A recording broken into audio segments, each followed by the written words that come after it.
Are we back? I don't know. Are we back? Let's find out. Hello again. Am I dead? Am I here? Alright, I'm here. Good. Excellent. We didn't miss too much, because caught that immediately this time. Instead of just like, oh, hey, your stream's been dead for like 5 minutes. I don't know what it is with OBS these days, but it's been messing up something fierce. Oh, hey, you're awake. Huh? Reen? Oh, right. I came here after the conference was over. So this jacket is... Oh no, I'm so sorry. She's not sorry at all. I can't believe I fell asleep after asking you to come all the way here. Don't worry about it. You're doing me a favor here. I appreciate you taking the time out of your schedule for me. Aww.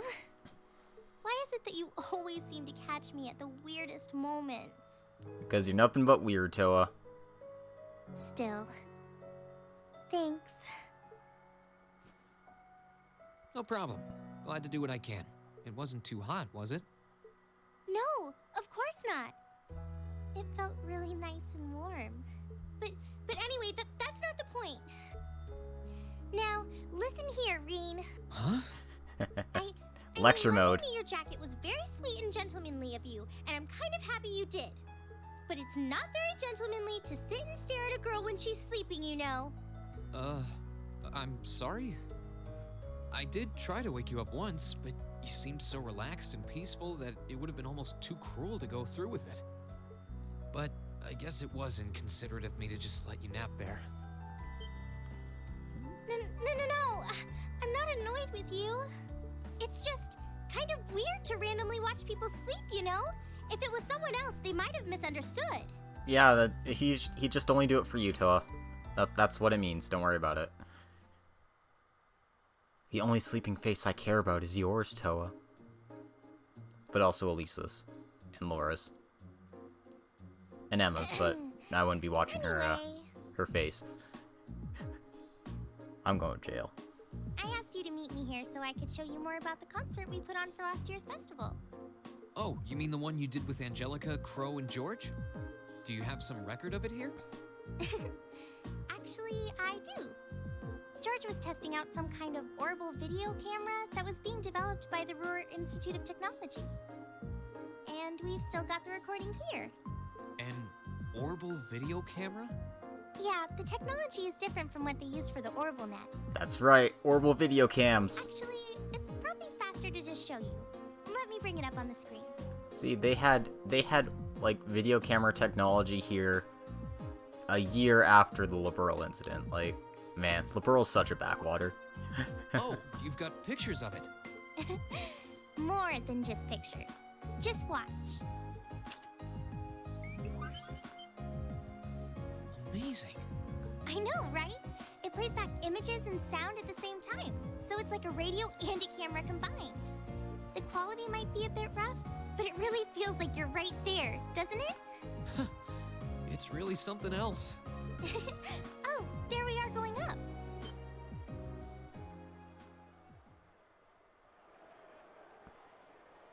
Wow. Isn't it cool? It's called Rock.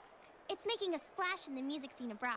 That's right, they're playing rock music. They use orbal audio technology to amplify guitars for it. It's a pretty bold sound, huh? It definitely is. And, speaking of bold, how about that outfit? Hey, Patsman, how's it going? Happy Friday. Right, it is Friday today. Yes, that is correct. That is the date. I forgot about the outfit. Toa the Rockstar. Hey, thanks for the resub. I really appreciate it. It's 2 months in a row now. And, check out that outfit on Toa. Aw, yeah. Don't look at that. Just focus on the performance. I'm certainly looking at some kind of performance, that's for sure. This is...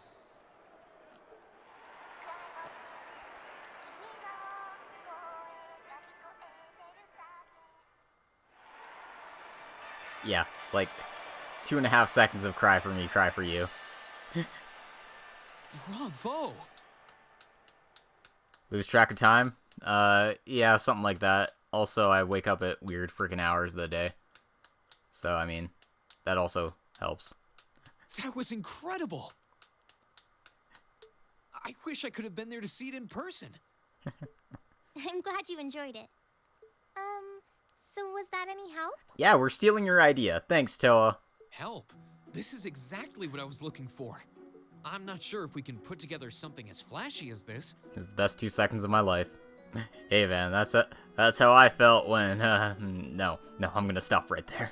But we do have Elliot, and he knows his music, so I think we might have a chance. I'm glad to hear it. Crow was the one who planned all of this out, so he's the one you should ask about how to put a program like this together.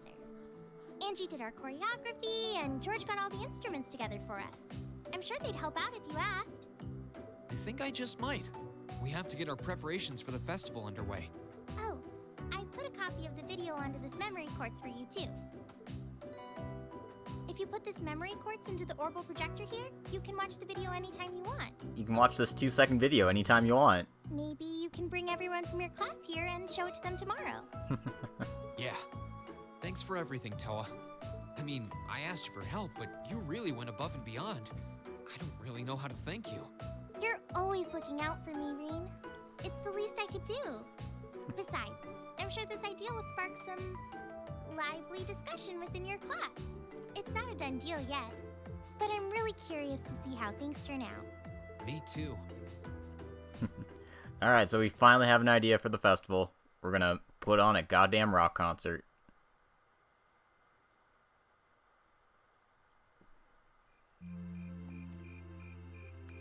Gonna have an 11-man band. Aw, yeah.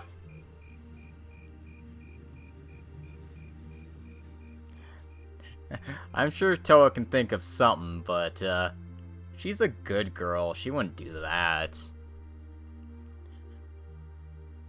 Although his jacket did feel really nice and warm. Also, apparently memory quartzes are just USB sticks. Who knew?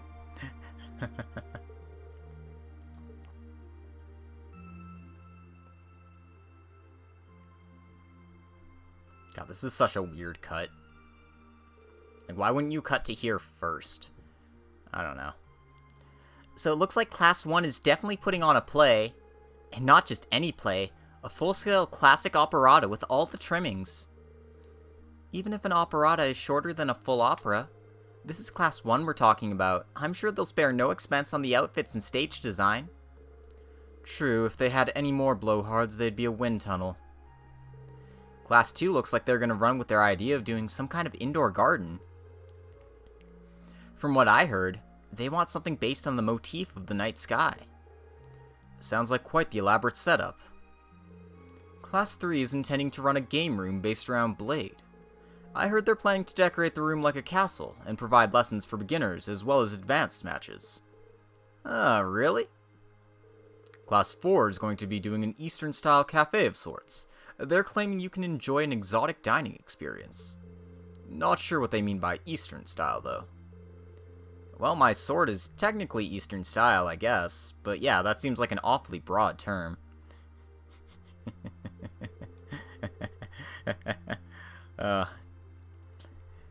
You don't really see too much stuff from the East in Erebonia. Class 5's doing something kind of different. They'll be using the training hall for some attraction they call Mishy Panic. Wait, isn't Mishy the mascot of that big theme park in Crossbell? Kind of a strange choice considering the current political climate. I'm kind of a Mishy fan, though. One time Lecter brought me back a Mishy keychain. It's pretty cool. Oh, the intelligence division never struck me as the type who would budget for souvenirs. Anyway, the captain of the riding club is intending to organize some manner of horse racing event. Officially, there's to be no gambling, but with our senior colleague involved, I'm sure free enterprise will find a way.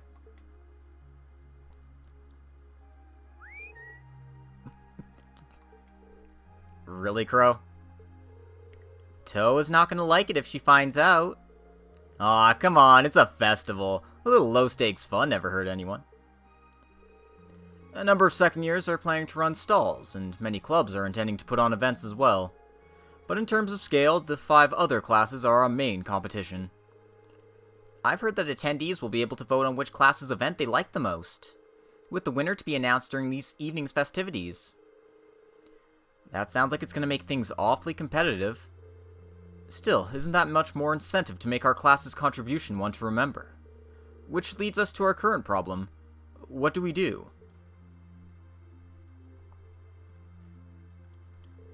I'm thinking we should do anything that would avoid requiring large-scale equipment. With our numbers and the time we have to prepare, I doubt we could even get it set up or even spare someone to operate it. Yeah, you make a good point. But if we take that into account, just about the only other option we have is doing something on the auditorium stage. And it's worth noting that using the stage would put us in direct competition with Class 1. We can't very well put on a production like theirs, though. We just look like copycats. Whatever we end up going with, it should be something we can all have a part in. Maybe a martial arts demonstration with a few sparring matches. No, that would probably get turned down as too dangerous. Not a bad line of thought, though. How about a cooking contest? Oh, I call judge! Our troubles are over. I just had a visionary idea we can do at the Academy pool. Picture this. Stunning ladies in bikinis, wrestling piggyback in the pool. Come for the fights, stay for the accidental exposure. I think not. Get out. No. This is getting us nowhere. They all sound like fun, though. Actually, I did find one idea I think we might be able to use. You did? Really? I'll bet Toa told you, huh? Yeah, she showed me the video, too. I can't believe you never even mentioned it. You guys put on an amazing show. Well, I'm the lone second year here. Didn't want to rob you bright-eyed first years of the full festival experience. So, what's this idea, then? Did the student council president suggest something to you? Yeah, she showed me a video of a concert that she, Crow, George, and Angelica put on for last year's festival. Oh, Crow. Crow's our boy. For all the wrong reasons. A concert on stage? With vocals? Ooh, that does sound interesting. I have heard that there was one event at last year's festival that really drove the crowds wild. I've heard similar things, but I had no idea Crow was involved. Yeah, it was pretty spur of the moment, though, so it's too late for them to put us on the official poll. If folks had been able to vote for us, I don't doubt we would have ranked right up near the top. Also, didn't Crow just essentially propose Keijo? I mean, they weren't on, like, floating platforms or anything, but yeah, pretty much. Without seeing it for ourselves, it's difficult to say whether we'd be able to do something similar. You've got me curious, though. It sounds great, let's do it! You said you saw the video, right? Can you show us too? Yeah, Toa gave me a copy of it. Let's get together during lunch tomorrow and watch it.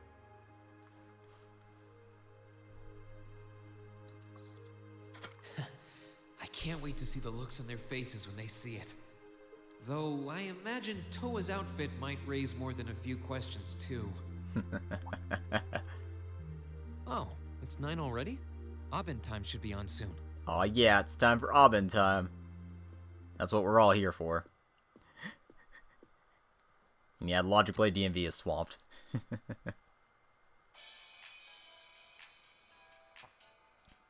Misty, and this is Radio Trista. It's 9 p.m. on the 19th of the 9th month. If only I was dressed to the nines to match. Oh, I think it'd definitely be fun, but also would have been probably, you know, would end poorly for anyone who was spectating. The Gate of Booty Lawn. It feels like we're finally getting the break we deserve from a long string of uncomfortably humid nights. That's right, fall is finally here, and it's brought its cool night breezes and gentle chirping of insects with it. Along with that respite, Erebonians everywhere are turning to their true autumn passions, food and sports. What do all of you out there look forward to when you realize fall's almost here? For me, it's definitely the food. The crops come into season, ready for the harvest. I can only imagine how much work it has to be for all those farmers. But I can't wait for my first roasted chestnuts of the season. It's just about time for those to start popping up too. Sure, I'll never turn down a Marron Glacé or a Mont Blanc, but roasted is the way chestnuts were meant to be. That soft, melt-in-your-mouth taste, that sweet fragrance, simply irresistible. Whoops! The director's over there giving me the stink eye. Someone hasn't eaten dinner yet, I'll bet. Anyway, fall is also known for being a season for the arts. One of the Empire's most popular cultural institutions is the opera, and no one does opera like Heimdall's famous opera house. Look at Misty shilling herself, man. That's the kind of shilling I aspire to have. But as far as music goes, I'm a sucker for the classics. I still sing along whenever I hear The Whereabouts of Light. I stare in disbelief as you fade away, like a dimming star beneath the coming day. Whoa there, almost felt like I was in my shower back home. Speaking of music, some fresh new genres have been gaining popularity lately, both at home and abroad. She really does have a pretty voice. Though I guess you kind of have to in order to be a big opera singer like that. I don't know if singing on the air like that is such a good idea if she's trying to keep her identity under wraps, though.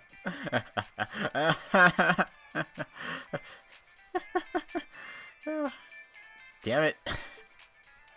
I We've forgot got a how practical on the exam nose the coming up game is next week, sometimes. and another field study over the weekend. Sounds like things are going to be even busier than usual.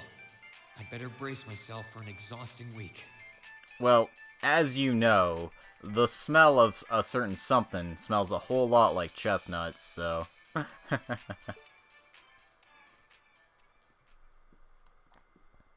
Just saying.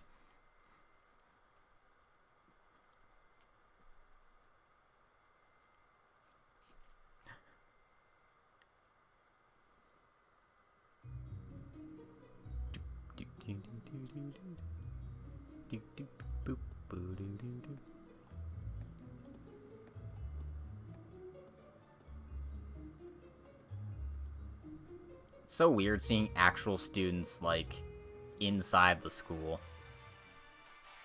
Just, like, chilling out.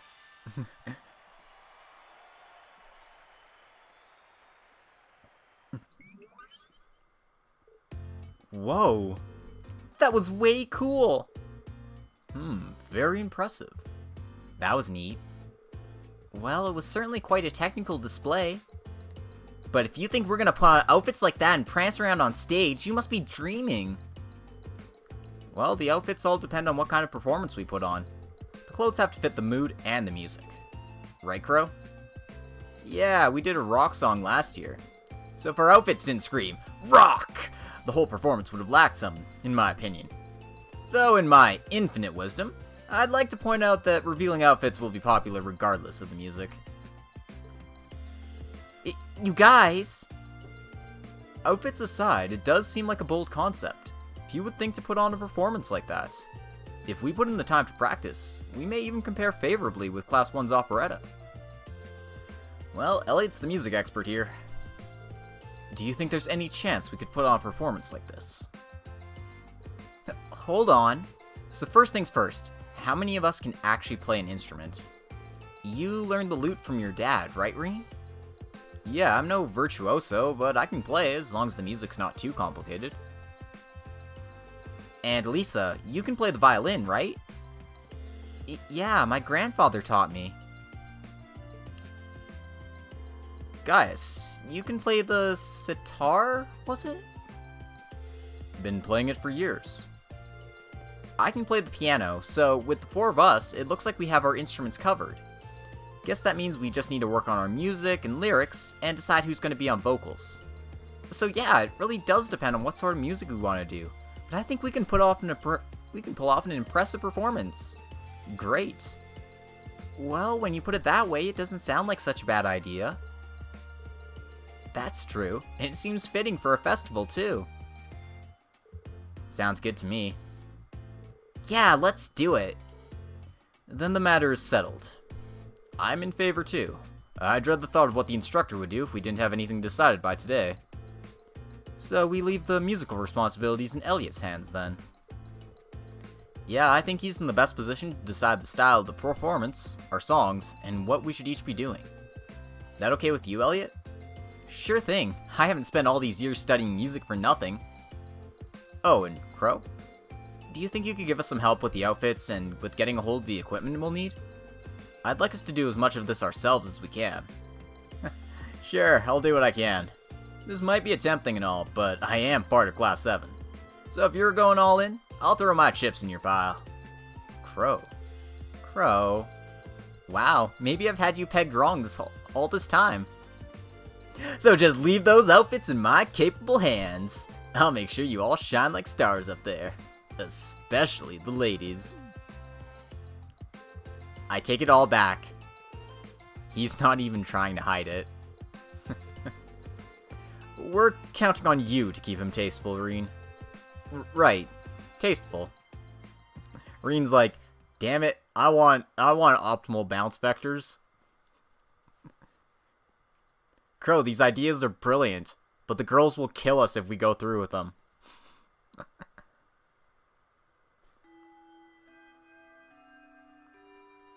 Nah, but seriously, I got an orbal mechanism set up so that when you pull on this part of the fabric, the titty comes right off. It's perfect.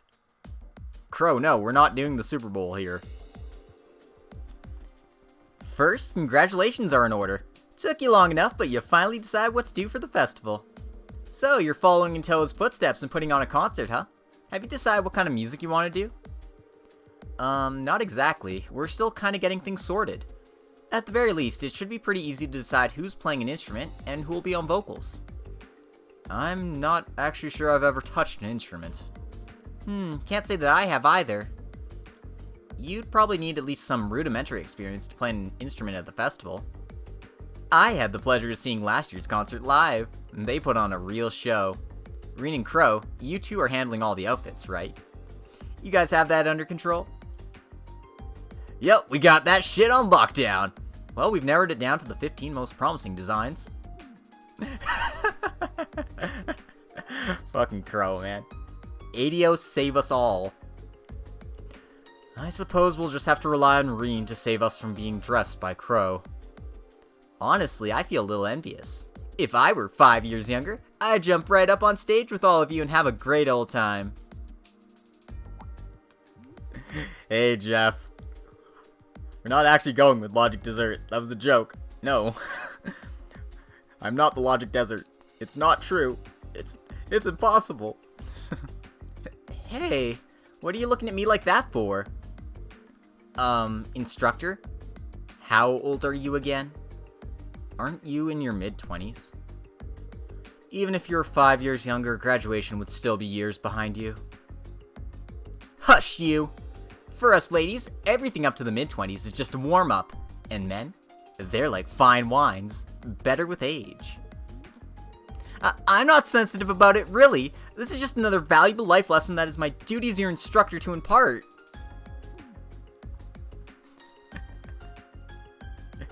Oh, Sarah. Anyway, as much as I'm looking forward to the festival, that's not why we're here today, are we? Not only do you have no field study next month, it looks like you're off the hook as far as a practical exam goes, too. So, since this will be our last practical exam for a while, I figured I'd crank up the challenge a couple of notches.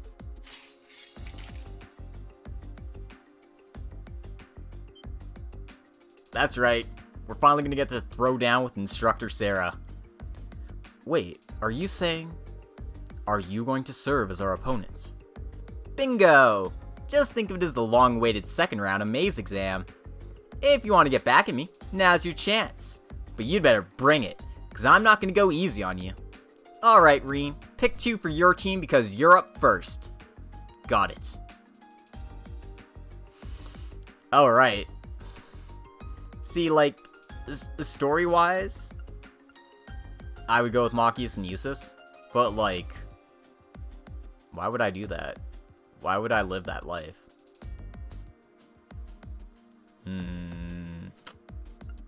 I could leave it up to a vote.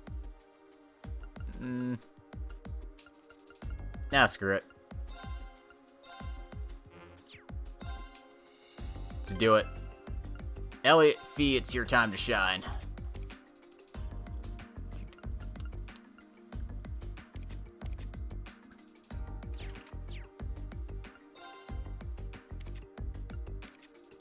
I don't even have accessories on them. What kind of nonsense is this?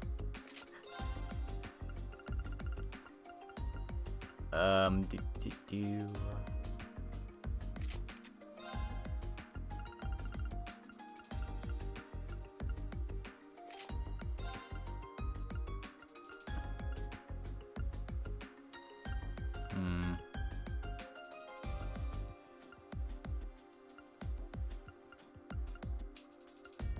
I don't know, I thought I had better stuff kicking around here. Maybe I don't.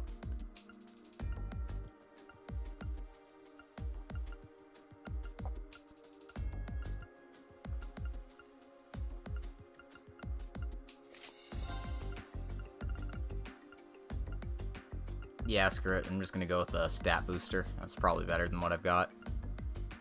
Speed plus 3, prevent play. Let's do it.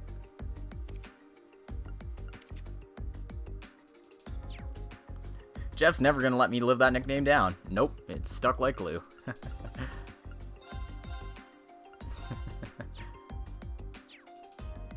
Alright.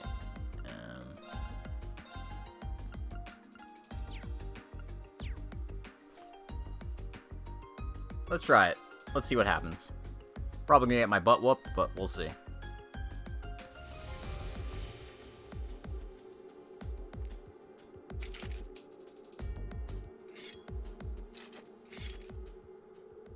Looks like we've reached maximum Sarah.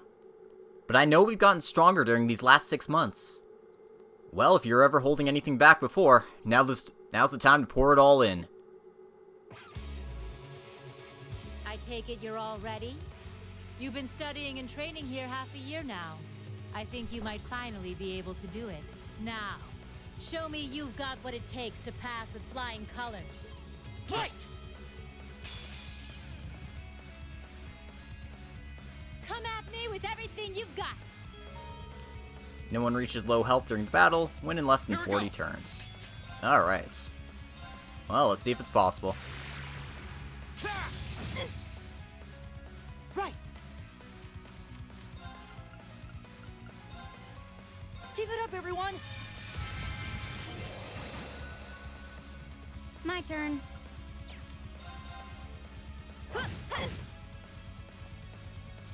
My turn.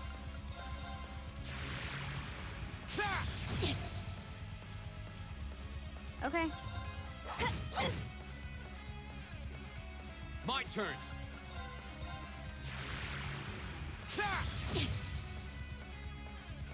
My turn! Analyzing enemy attack patterns. I've got it!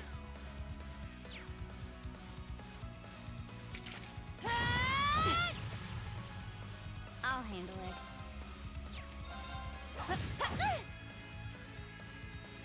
Go. All right, let's do this. Yeah. Okay. Right!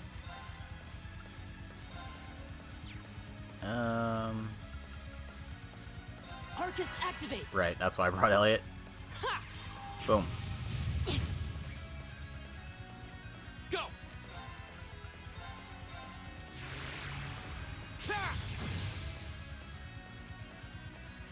Okay.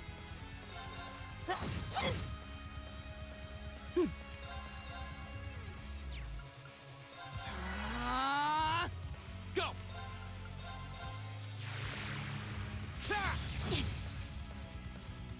Not bad. Time for the kid gloves to come off. Oh, I pissed her off.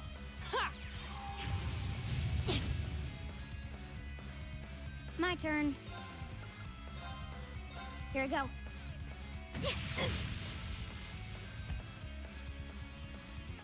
I'm bringing the thunder now! Ah!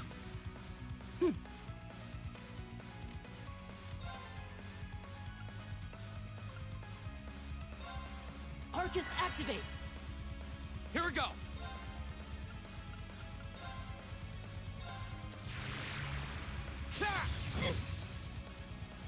Okay.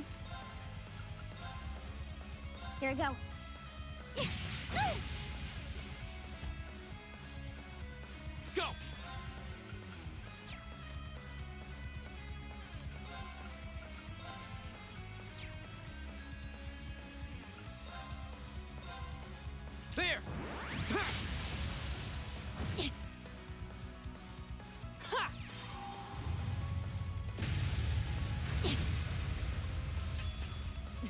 You've come a long way.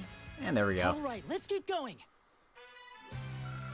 I think I did that fast enough. Not off to load save. Right. Anyway, I've got Reen's last craft, Flame Impact, which I pretty much never use. All right. It's a powerful strike, but Done. Reen's best move is Arc Slash. And Arc Slashing for days is so much better. And, yeah, AP increased by 2, which means we did it right.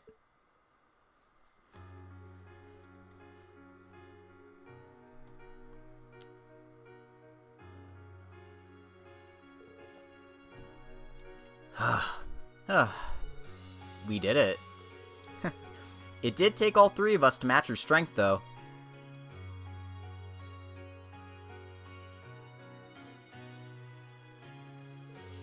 Nicely done. I can't believe how far you've all come in just 6 months. I know you've been honing your team tactics, but I wasn't expecting such a top-rate performance from you so soon. But you know what? As your instructor, that's the best feeling in the world.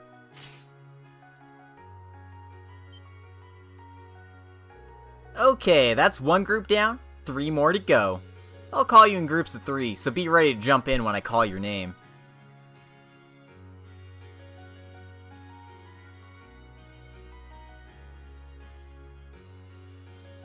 Lewd.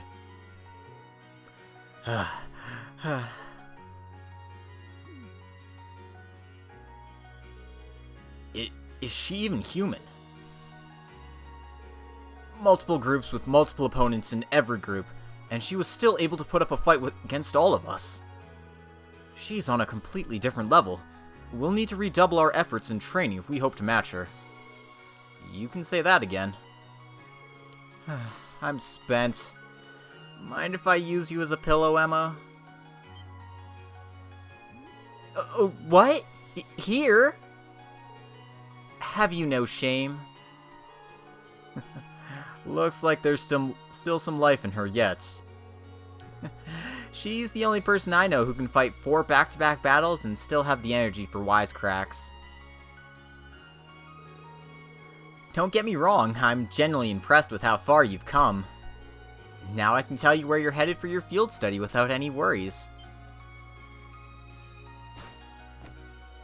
Up we go! Alright, get them while they're hot.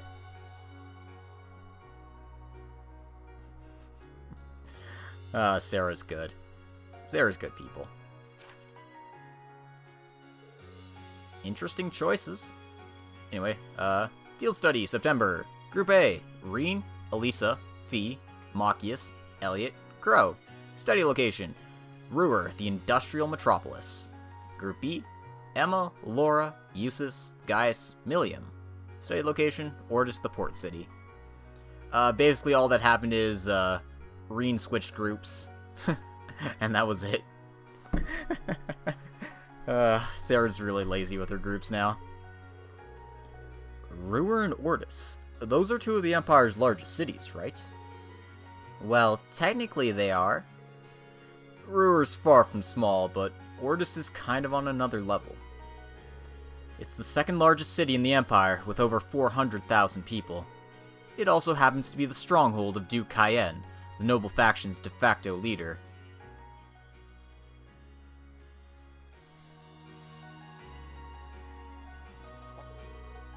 Are you out of your mind? You want us to drag this hyperactive chatterbox straight into the noble faction's largest stronghold. He does make a good point. Ordis is hostile territory for her, no 2 ways about it. If they find you poking around, they'll burn you at the stake. I'm not that worried. I've snuck into Ordis plenty of times before, and this time I've got you guys with me. I'll be fine. This is no laughing matter. I'm a bit concerned, too. As am I. Ordis is quite far from here. If something were to happen... Not to worry. We're thinking about what to do about that. Still, you're not in for a laid-back vacation. That much I can say for certain. That goes for the group headed to Roer, too. The Reinford group is based out of Roer, isn't it?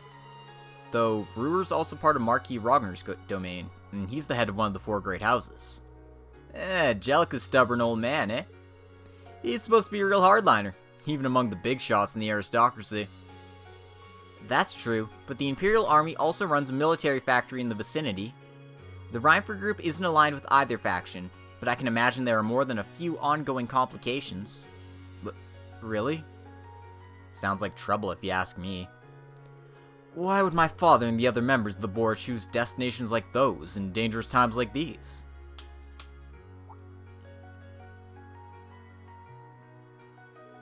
Well, like I said, we're thinking those issues over. With the Academy's annual festival coming up next month, there's no field study being planned. So, this is your chance to show off all the know-how you've gained from your previous field studies.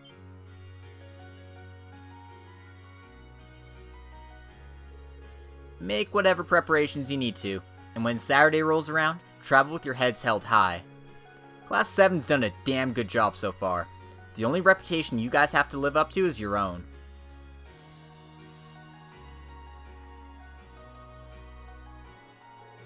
Thank you, instructor.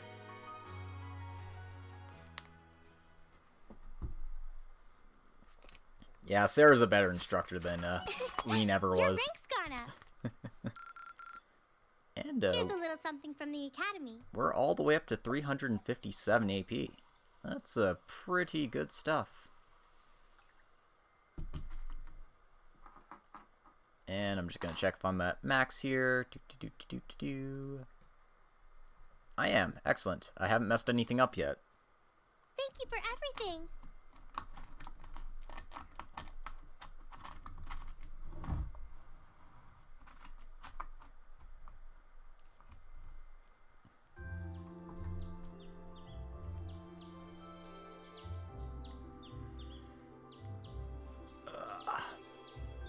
So yeah, we get to go to Elisa's hometown, even though we just had a chapter about Elisa in Chapter 3. That's right, you were expecting development for other characters? Ha, too bad. It's 8:20. So we're still waiting on Elliot and Crow then. It looks like they nearly pulled an all-nighter working on our festival performance. It sounds like they've got a general idea of what they want, as far as style goes. But they're both nitpicking the set list and all the little details of the performance itself. I mean, yeah, she does technically have a year more of experience at the time. And, you know, also, the life experience to go with it. I don't know about you guys, but I'm excited. I'm not worried about Elliot, but I can't say I've got an abundance of faith in Crow. Well, be that as it may, we just have to leave it to them for now. Still, I was surprised by what the instructor said last night. What do you think she's cooking up this time? I can only shudder to guess. Previous day, dinner time. Oh, before I forget, I want you all to stop by the Academy tomorrow morning before you head out. Both groups. Meet me out on the field by 9 a.m. and don't be late. They're gonna miss the train, though. Sarah randomly springing things on us is nothing new. Elisa the Glory Hog. Oh, you bet. But why delay our departure? It takes 8 hours by train to reach Ordis as it is. You're right. If we're still in Trista at 9 a.m., it would be past sundown before we got there. The train ride to Roer is over 5 hours, too. Ideally, we'd all be on the first train out of Trista. How about it, Sharon? With the way you're just standing back there smiling, I'm guessing you know something. I hope you're looking forward to my unsurprise when we step off the train in Roer to see you already there. I wouldn't dream of it. Also, you're not gonna be taking a train. I assure you, I'll only be seeing you off this time. She's totally going to be there ahead of us. That's about as sure a bet as you can make. Pretty certain she knows what's going on, too. I could make a joke about the type's life experience, but that's too easy. She's one amazing maid. I feel like I have my own professional chef, too. Just like Sarah. Wait, shit. No, bad. Stop. Oh, sorry guys, I overslept. Yo, morning everyone.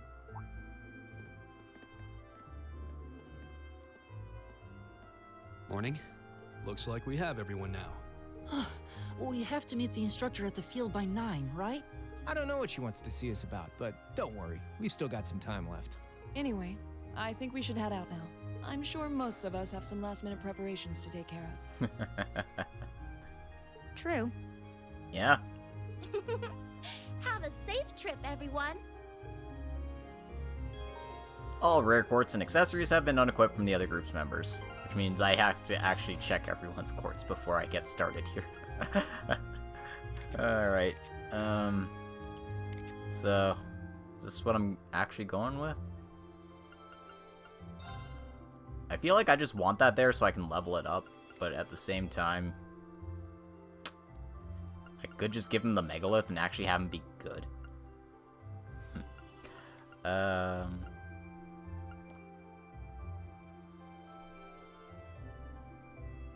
Screw it. YOLO.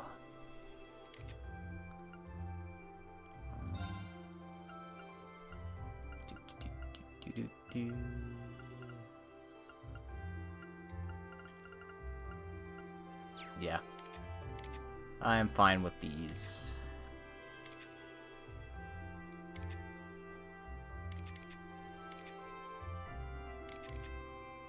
Although, actually, just gonna give Fee the Falco Quartz because evasion. Evasion is nice.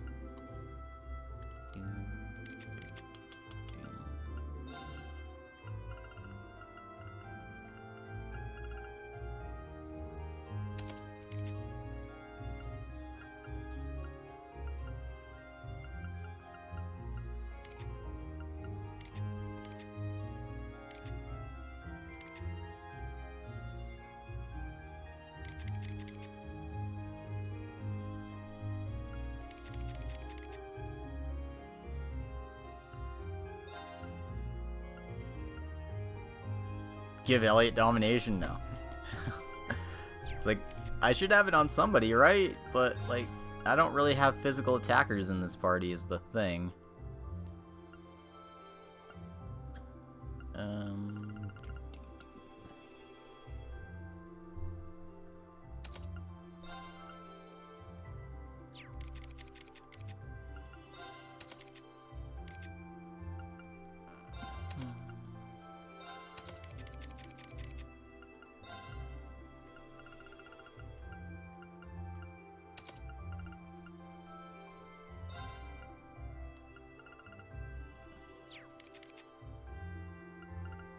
And I need the hit stuff on Reen because frickin' he needs some accuracy. But at the same time, I can just put an accessory on for that, right?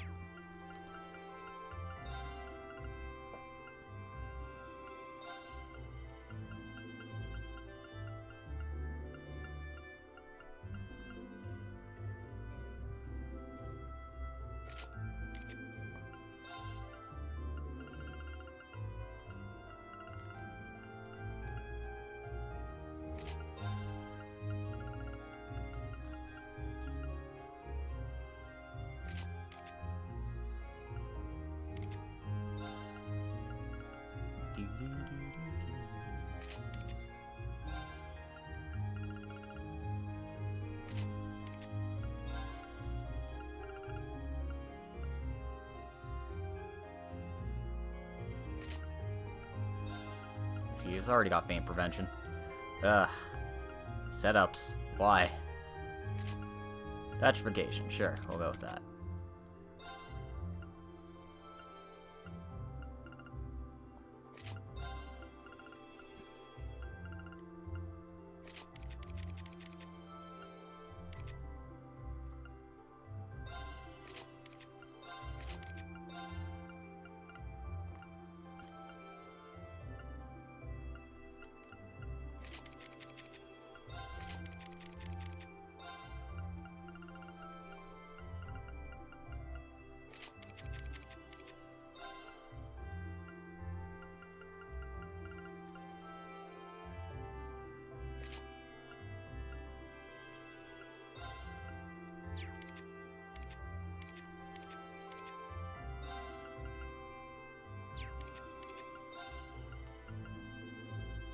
Alright, I also got the Aura Jacket.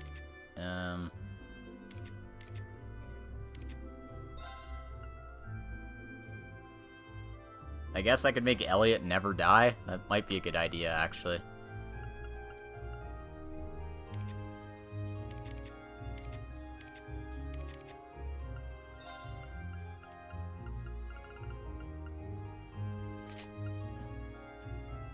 Okay.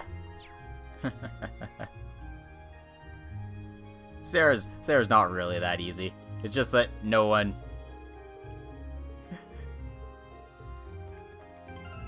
is prepared to deal with her shenanigans.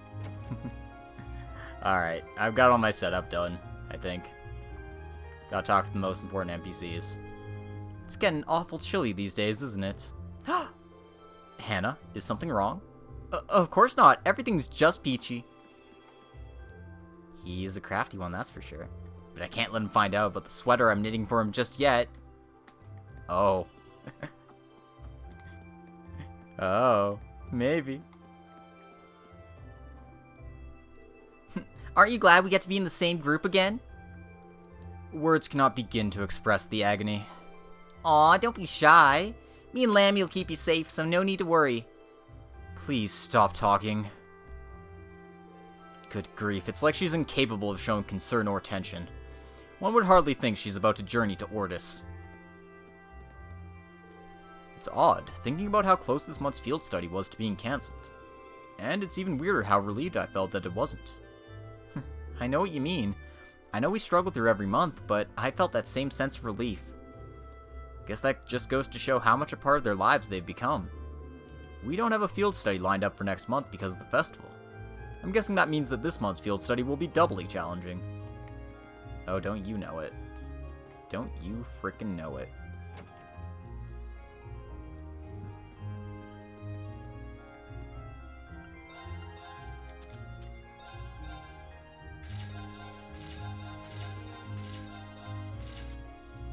Wait, let's sell our old armors.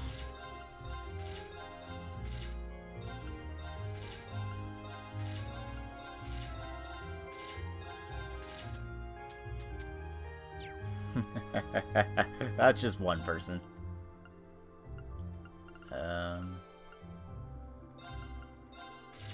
Buy some ingredients, why not? That's not ingredients. Okay. There's Emma and Laura. So this month's field study will take us to Ordis, Duke Cayenne's stronghold. It should come as a little surprise that it's a hotspot for suspicious activity within the Empire. You saw what happened last month, when we visited my father to try and persuade him to join the Noble Alliance. Yeah, be careful while you're there. We'll have Eustace with us, so his presence ought to help smooth things out for us to some extent. I'm glad we managed to settle on an idea before we left for our field study.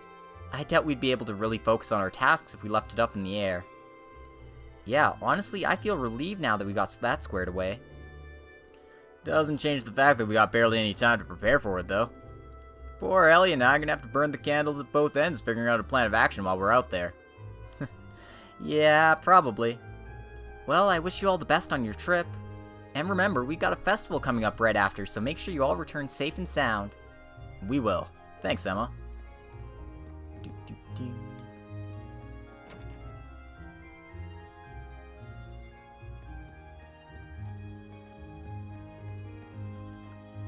Alright, was there anything I needed to do before I left?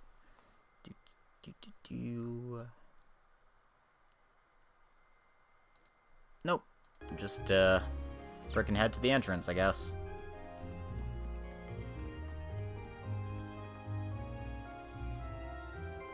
But this spot looks perfect for fishing.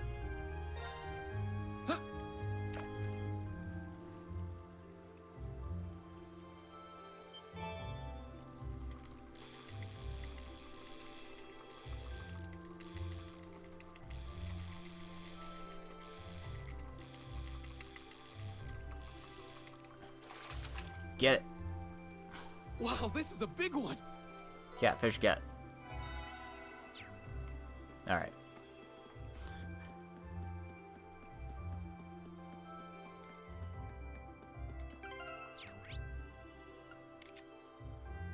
Alright, Toa's in the engineering building. Very important we talk to Toa.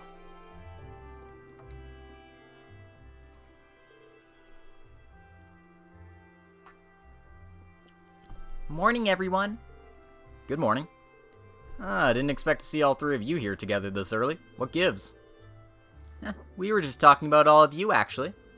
I'm just glad you managed to decide on what to do for the festival before you got shipped off on your field study. Sounds like you didn't waste any time putting George to work either. We did ask him for help with our orbal instruments, yeah. I'm hoping to have everything sorted out by the time you're back. Make sure you know who's going to be playing what by then, though. We haven't even decided our genre yet. Well, that's definitely something you'll have to take care of. I'm more interested in the outfits, though. I'm thinking sexy. Really sexy. Especially the girls. Oh, you and I are on the same page. Don't even think about it. I'm not wearing one. Damn, Elisa. Not wearing an outfit at all? That's, sorry.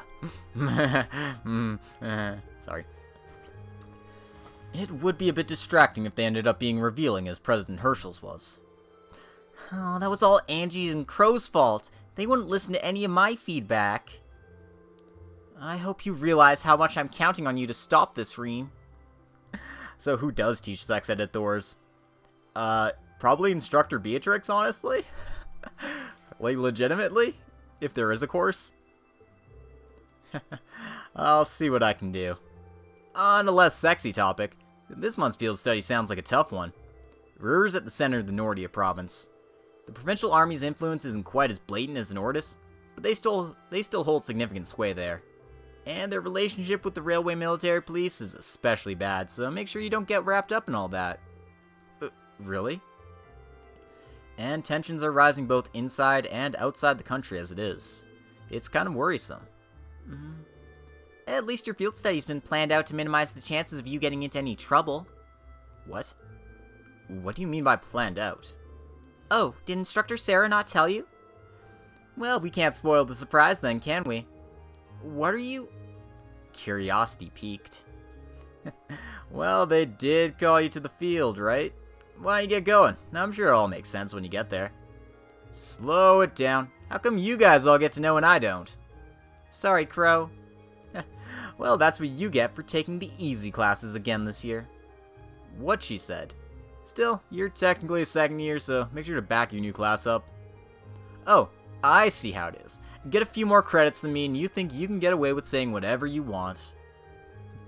Well, it sounds like we should head over to the field then. Also, because it is a requirement, all my slots are open, but I just have to do it every time. Just doesn't feel right if I don't check my slots every episode.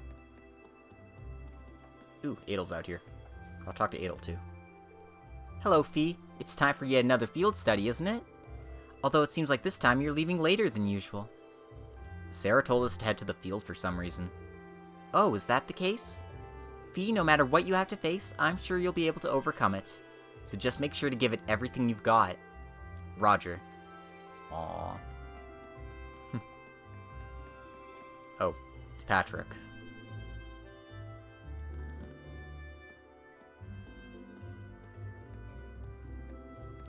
Fine. What are you still doing here? Don't you have a field study to undertake? I regret talking to him already. We thought so too, but they told us to gather at the field instead. How about you, Patrick? I thought it'd be a cold day in hell before I saw you attend morning practice. I'm only here to shake off my morning drowsiness. I most certainly didn't come here to train after my crushing defeat at Fredel's hands. That is one honest lie. You can read him like a book. You'll be making your way to Ordis and Roer, will you not? Rather foolhardy, if you ask me. Well, we can't really claim that either place will be a cakewalk. Ordis is Duke Cayenne's stronghold, so the others are bound to run into trouble there. But it's not like Roer's the nicest place these days either. Wait, are you actually worried about us, Patrick? If you're only going to spout nonsense, I would appreciate it if you held your tongue. Moving on, we plan on settling the score with you at the Academy Festival. As such, we would prefer it if you returned safely. Challenge accepted. We'll be back, and we'll make sure to give you a run for your money. Adel is a fun character. Although I totally forgot who she was with the new redesign in CS4. but... Shh. Meow. Oh, even Celine's here. Maybe she's curious about what's going on too. Who knows what cats are thinking? Is this for me? Thanks, I'll make good use of it. Alright, Instructor Sarah should be waiting for us. Let's get moving. Yep.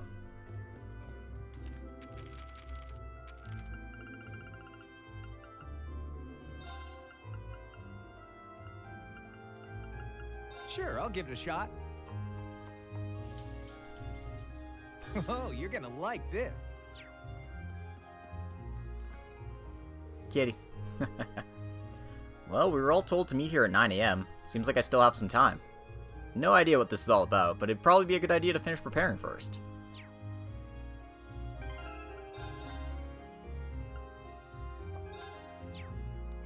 Just because I'm, nervous about saves. Last time I went on my field study, my fucking stream cut out halfway through the cutscene at the end here, so... Yeah, let's get going.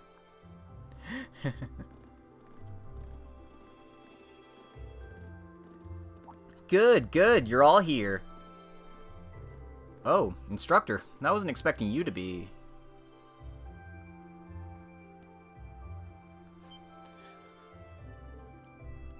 Eight. Sharon? Weren't you in the dormitory when we left? Indeed I was, but I was summoned here by Lady Sarah. So after seeing all of you off, I came straight here. How did I guess she'd get here ahead of us? You know, at this point, I shouldn't really be surprised. She ain't the Rhineford stop maid for nothing. Personally, I would have preferred not to ask her to come at all. But since she'll be acting as Group A's guide, I didn't have much of a choice. Why, thank you. Wait, why would we need a guide? So you're telling me... Oh, it looks like everyone's here already.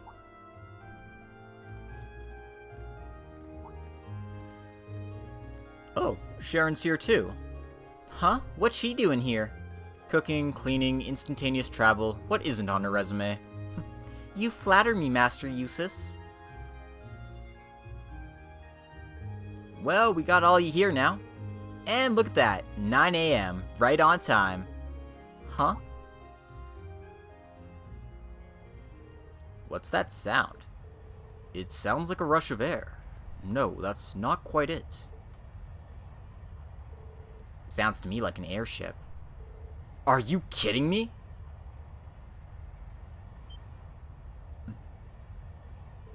Look! What is... What the hell is that? Here they come.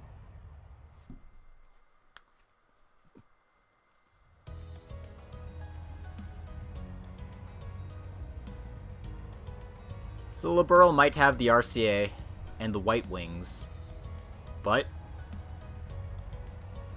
Erebonia has a fancy airship of their own, the Crimson Wings.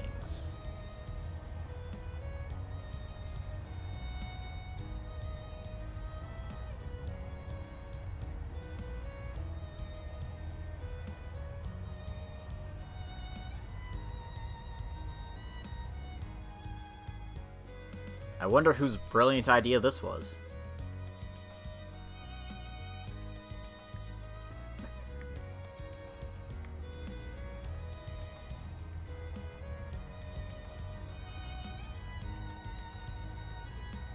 Huh? What is that thing even doing here? Wow, it's so cool! Crimson airship? Who does it belong to? An Imperial Army warship, maybe? Nah, not enough giant guns. I like how Fee can tell it's not because it doesn't have enough guns. Like, that's just so in character. Of both the Imperial Army and Fee. Still, the shape looks familiar. Oh, now I remember. It's like the White Wings of Liberl. You think so too, right? You mean like the RCA? Now that you mention it, I do see the resemblance. The RCA. Wasn't that a high-speed cruiser from the Kingdom of Liberl? Indeed, it was on that very airship that Prince Olivert made his triumphant return to Heimdall. No way! They're not seriously gonna land here, right? Of course they are. It's 75 ard from bow to stern. It might be a bit of a snug fit, but they should be able to touch down. Man, you gotta be kidding me. Wait a minute, how do you know how large it is?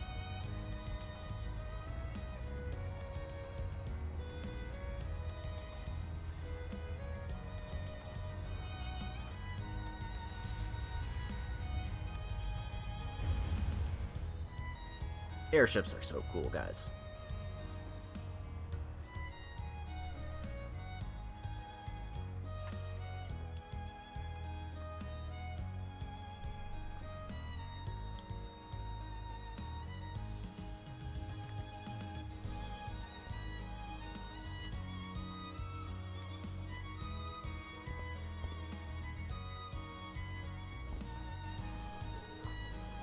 This is the best! It's actually very pretty up close. And the more I look, the more it seems just like the RCA, except red. It bears the crest of Erebonia, though. So at the very least, it's an airship from the Empire. Salutations, my beautiful friends! It's only been 10 days since last we met, but I couldn't keep myself away.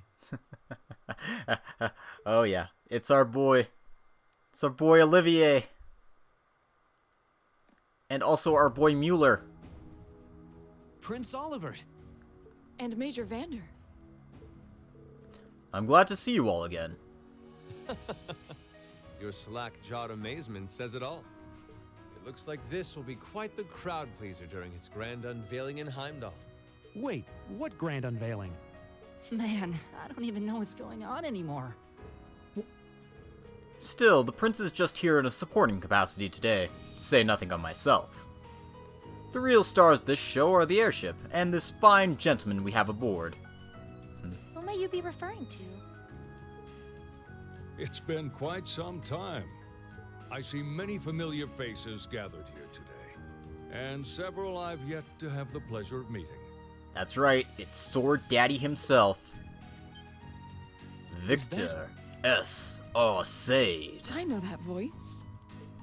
You should, it's your dad. Laura, come on. The Radiant Blade Master? Father. So that's Laura's dad? Wait, who's the what now? And look, Tobal's with him too. This isn't quite how I expected our grand reunion to go. That's for sure. Okay, now they give Tobal a voice? Come on. Come on, game. This ain't fair. What are you doing up there? And what's with the hat? What's with the hat? Allow me to introduce you. This is Captain Victor S. Arcade, who will be assuming command of the ship. So that's what this is about. I'll fill you in on the details another time. What in the name of Adios is that? Oh, hi, Patrick. Gawking. Wow, what a pretty ship. This thing's a real piece of work. Incredible. I've heard about the specs, but the numbers don't do it justice.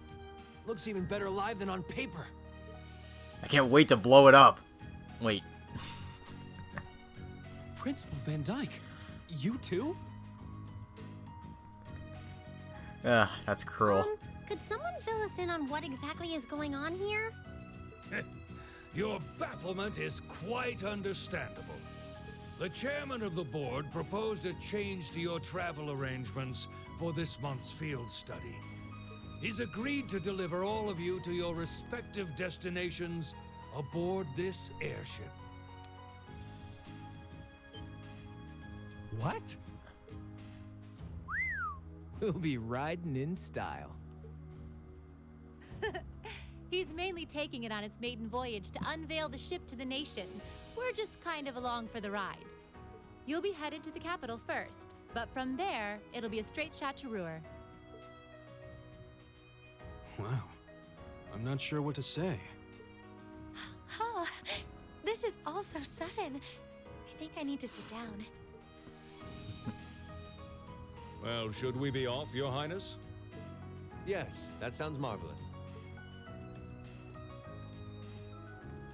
With that, let me be the first to welcome you, Class 7.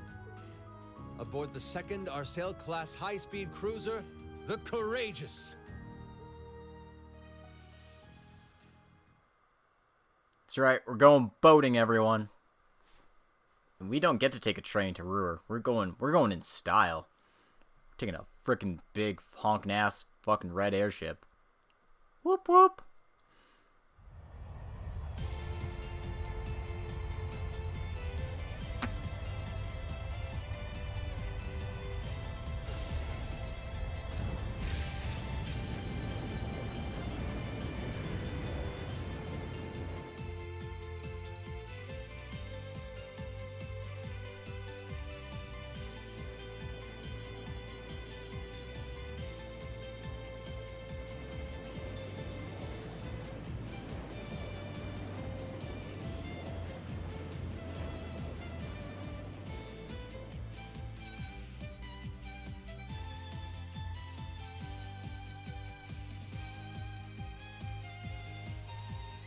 Not gonna lie, I really love this track. Oh, hi, Misty. I see you there.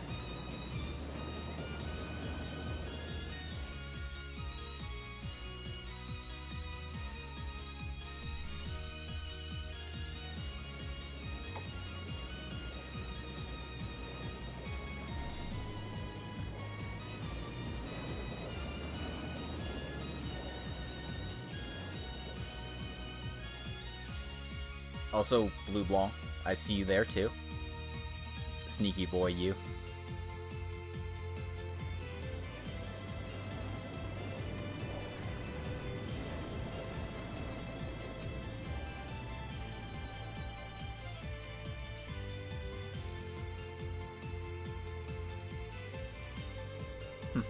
Not even our high-speed trains could hope to match that. That may be true, but we still have our own strengths. How's the investigation coming along? Well, they've been pretty blatant about trying to obstruct us, so basically about what we expected. The same is true in other areas as well. Understood. Respond with pattern 13. I'll head there myself this afternoon. Yes, ma'am.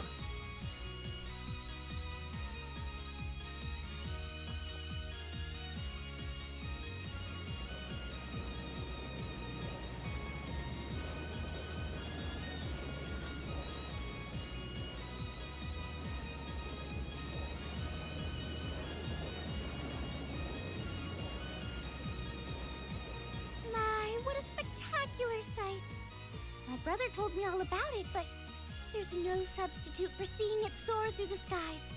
Simply beautiful. Yes, it really is. You're up there, aren't you, Rain? It'd be funny if he wasn't. Just a little bit.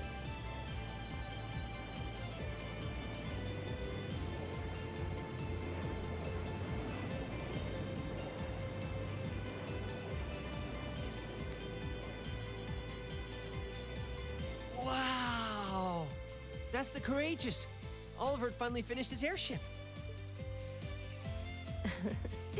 It's a fine ship, isn't it? Prince Oliver seems to have gone to quite a lot of trouble having it built. Is this the wind of change you intend to release across our staid and troubled land? Go, my son, and show me the caliber of man you can be.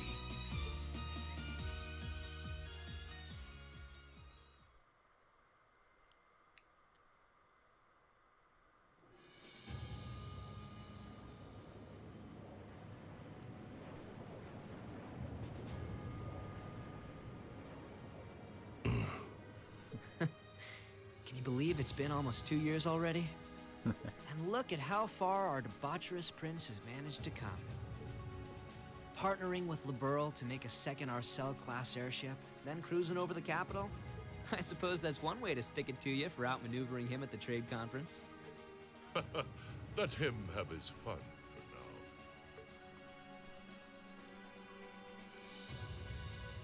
Still, this was certainly an unexpected play on his part. He and that band of students he likes to ship across the country have proven a never-ending source of entertainment. But now, my dear Prince Oliver, we have reached a decisive point. The board has been prepared, every piece in its place. Can you turn the tides in your favor? I look forward to finding out. Dramatic.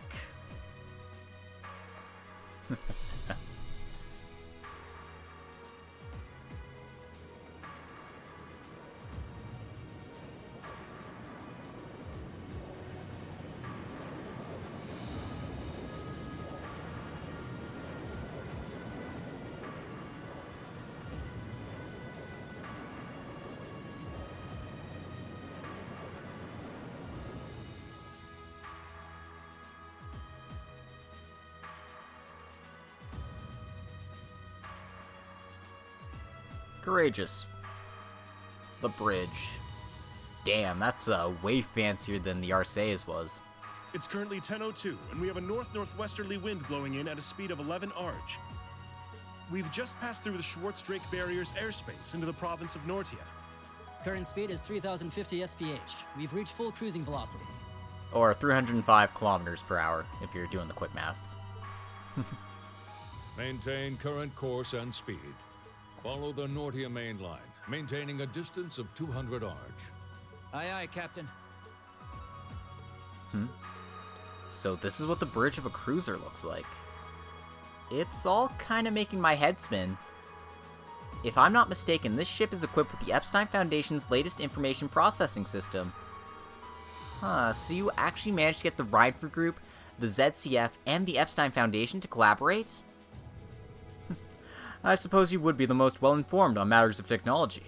It took the combined efforts of countless supporters to take this airship from blueprint to beauty. I've caused a great many people no small amount of trouble gathering the technology and funds to build it. It's nice to know even princes have trouble with financing sometimes. Alas, it's true. I had to borrow quite a sum from a number of sources, the Emperor himself among them. But all my labors bore fruit, and we were able to build an airship that met all of my ideal specifications. The length of 75 Arj, it's almost twice the size of the original Arce. And with it supporting 20 of ZCF's high-performance engines, I can say it can achieve a top speed of roughly 3,000 cells per hour. Not quite as fast as the Arce's 3,600 cells per hour, but the Courageous boasts high armor and interception capabilities. Good grief, she's memorized all the specs already. Still, the more I hear about it, the more unbelievable it sounds. Sounds like he's compensating for something. I heard something like this was in development, but I never would have imagined you'd pack this much power into it. Well, now that we have a rough idea how extravagant the ship is, but what I don't understand is why my father is sitting in the captain's seat. He's not even part of the military. Unless, Father, did you actually enlist in the Imperial Army? I can understand why you might be perplexed. However, this ship isn't part of any military force. Huh? So wait, is it officially regarded as the property of the Imperial family? Precisely. I intended this ship to give wings to a third faction of sorts, unconnected to both the Imperial and Provincial armies. To that end, I could think of no finer captain than Viscount Arcade. Well, that at least explains some of it. I see what you're getting at, yeah. The fastest airship in the Empire, captained by the Radiant Blade Master? Couldn't ask for a stronger deterrent than that. I'll say. Well, that's my hope anyway. About half the crew on here are loaned from my division, the 7th Armored. The rest are civilians, representing a variety of nationalities and social classes. As for me, I'm here because I'm just that good at gathering information. They've also tasked me as the point man for keeping in touch with the guild and all its local branches. Makes sense to me. Silval's definitely a good choice. He's got tact and patience to spare. Me, on the other hand, I'm more the face-punching type. Frankly, I'm still shocked we're here. I never had imagined we'd be flying in such a marvel of a ship, with such a distinguished crew. You've got me curious, though. Are you intending to tour the whole Empire like this? That's our plan, yes. The hope is that it might help assuage some of the tension that's been building across the nation. And if we happen to intimidate the Imperial Liberation Front while we're at it, all the better. Oh, that makes sense, considering they've got their own airship too. The Intelligence Division and the RMP seem to be keeping them in check for now, but having a ship like this in the air will definitely put more pressure on the Liberation Front. In other words, this ship allows me to kill 3 birds with 1 stone. Genius, isn't it? And if I ever feel the urge to stretch my wings, I can take to the skies whenever the mood strikes me. Perhaps one day, I'll even be able to put on a recital soaring in the skies above Heimdall. Well, putting aside certain idiotic flights of fancy, at this speed it should take less than an hour to reach Roer. Feel free to make yourselves at home while you're abroad. Aside from restricted areas like the engine room, you have the run of the ship. Go on and poke around a bit. Thank you very much, sir. Thanks. I think I'll take you up on that. And that's how we ended up flying to our destinations aboard the Empire's newest, most cutting-edge cruiser. But we didn't just sit and look out the windows, of course. Since we had the captain's permission, we each set about exploring the Courageous, seeing what this top-of-the-line airship had to offer.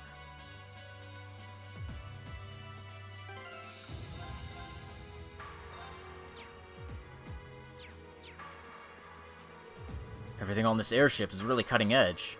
Prince Oliver does love his surprises. First his return to Heimdall and the Arce, and now this.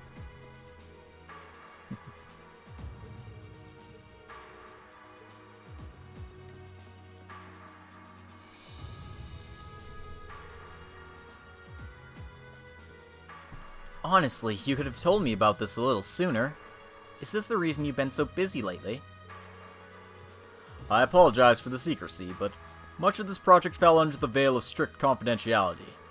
There are some things I'm forbidden to speak of, even to my daughter. I'm sure you realize that. But Klaus must have known, right? Why was he allowed to know while I was left in the dark? Well, we're really honored to have been invited aboard. We can rest a bit easier once we arrive in Roer, knowing we had an Imperial escort. Indeed you can. The Provincial Army will have little choice but to accommodate you. This ship's purpose is to act as a deterrent to both factions, as well as the Imperial Liberation Front. By doing that, we hope the Courageous will hold the old guard at bay long enough for something new to take root. I'm sure it will. They chose wisely in naming you captain. Still, I assume that's not this ship's only purpose. Well, true. Building an airship this advanced seems excessive if all you're going to use it is as a deterrent. Lore's right. There has to be some other purpose it was made to fulfill. Very perceptive of you. I regret that I wasn't able to discuss this with you properly when you were in Legram last month. But I'm proud to see just how much you've grown since you've enrolled at the Academy. I have my class to thank for that. Learning alongside them has been a constant source of insights.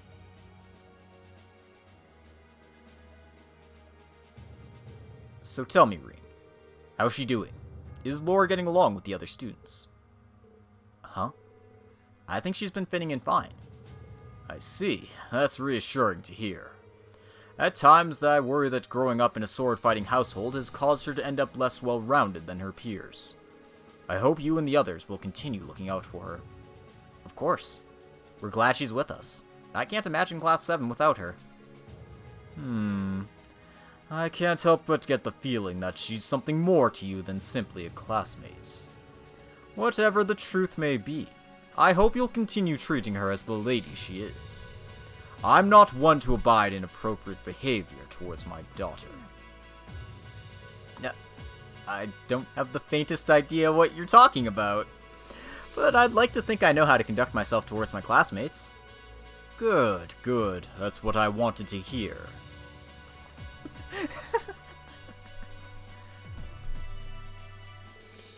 What are the two of you going on with all your whispering and your furtive glances? It's nothing you need to concern yourself with. Just a little discussion between men. You needn't worry. We'll be sure to get you to your field study safely. As a student of Thor's, I expect you to give it your utmost. Huh? He really does care about her.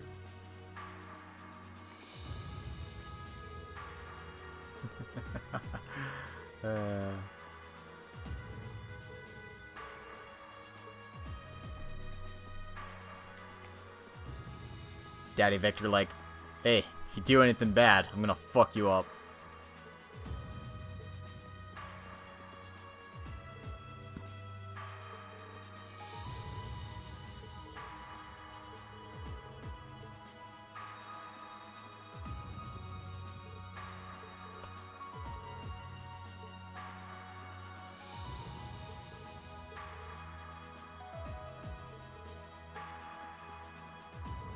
We're cruising along so smoothly that it almost feels like we're one with the wind. It's like the ship is a crimson Pegasus soaring through the sky. We're really lucky to know who we know. I can't imagine many people will ever get to experience something like this. We owe the winds and the goddess our thanks. Guys is just so excited to be here.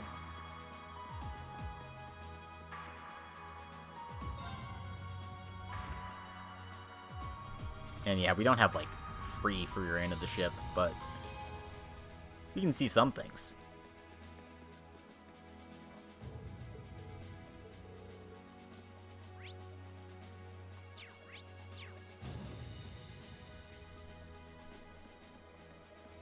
Macmillian. Whoa, the ship's amazing! We're flying faster than a bird! Take that, bird! Now I kinda want one. I wonder if Gramps will get me my own airship if I ask him real nice. You can already fly around on Air Getlem. Don't go getting greedy. The view from up here is so beautiful. I feel like I'm weightless, soaring peacefully above the clouds.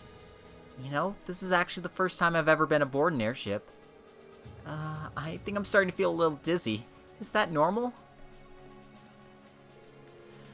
The airship we used in the Corps was pretty fast, but this one's even faster. In fact, its specs seem pretty high across the board. Fancy stuff. Never a dull moment in Class 7, I guess. Wait, Zephyr had an airship? Damn. The right constellation had to spring a lot of cash to get one for themselves. Interesting. At long last, the Courageous is finally taken to the skies of Erebonia. I feel like a mother hen watching her chicks leave the nest.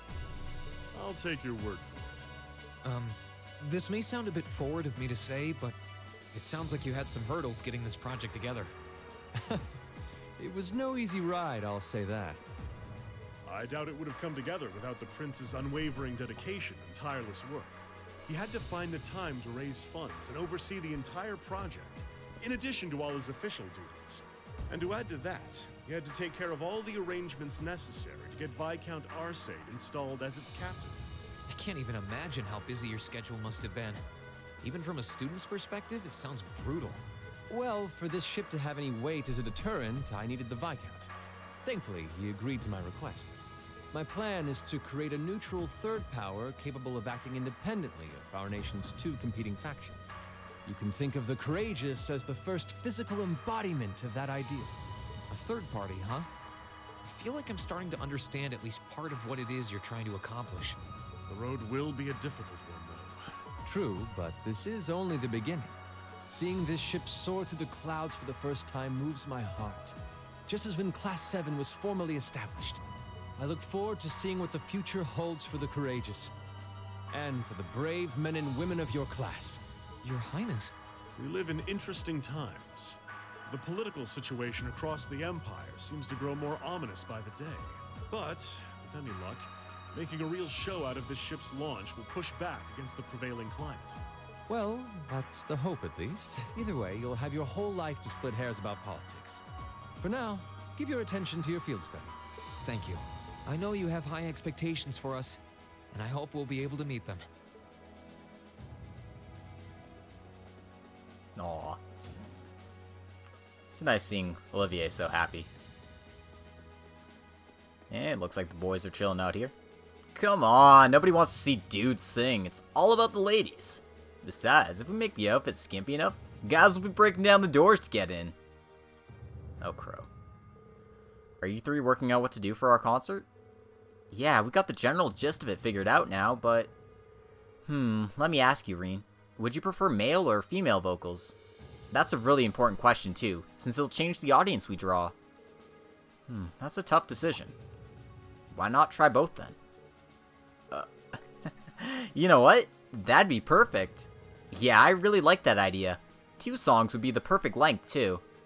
Rehearsing will be a bit tougher, but I think we should do it. It lets us use both plans, too. You won't see me complaining. He seems really excited for this. Your ideas have all the subtlety of a sledgehammer. You realize that this will put us in direct competition with Class 1, correct? We'll need to do something with a degree of class in order to take them on. Oh dear.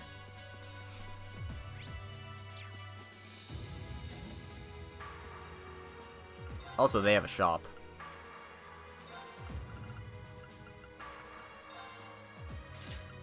And just, buying out their liquor, I guess.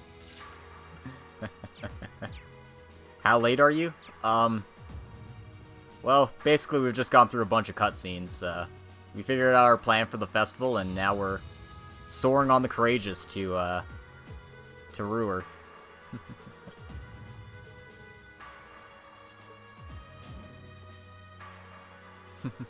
That's right, Courageous time. Instructor Sarah? Tovo?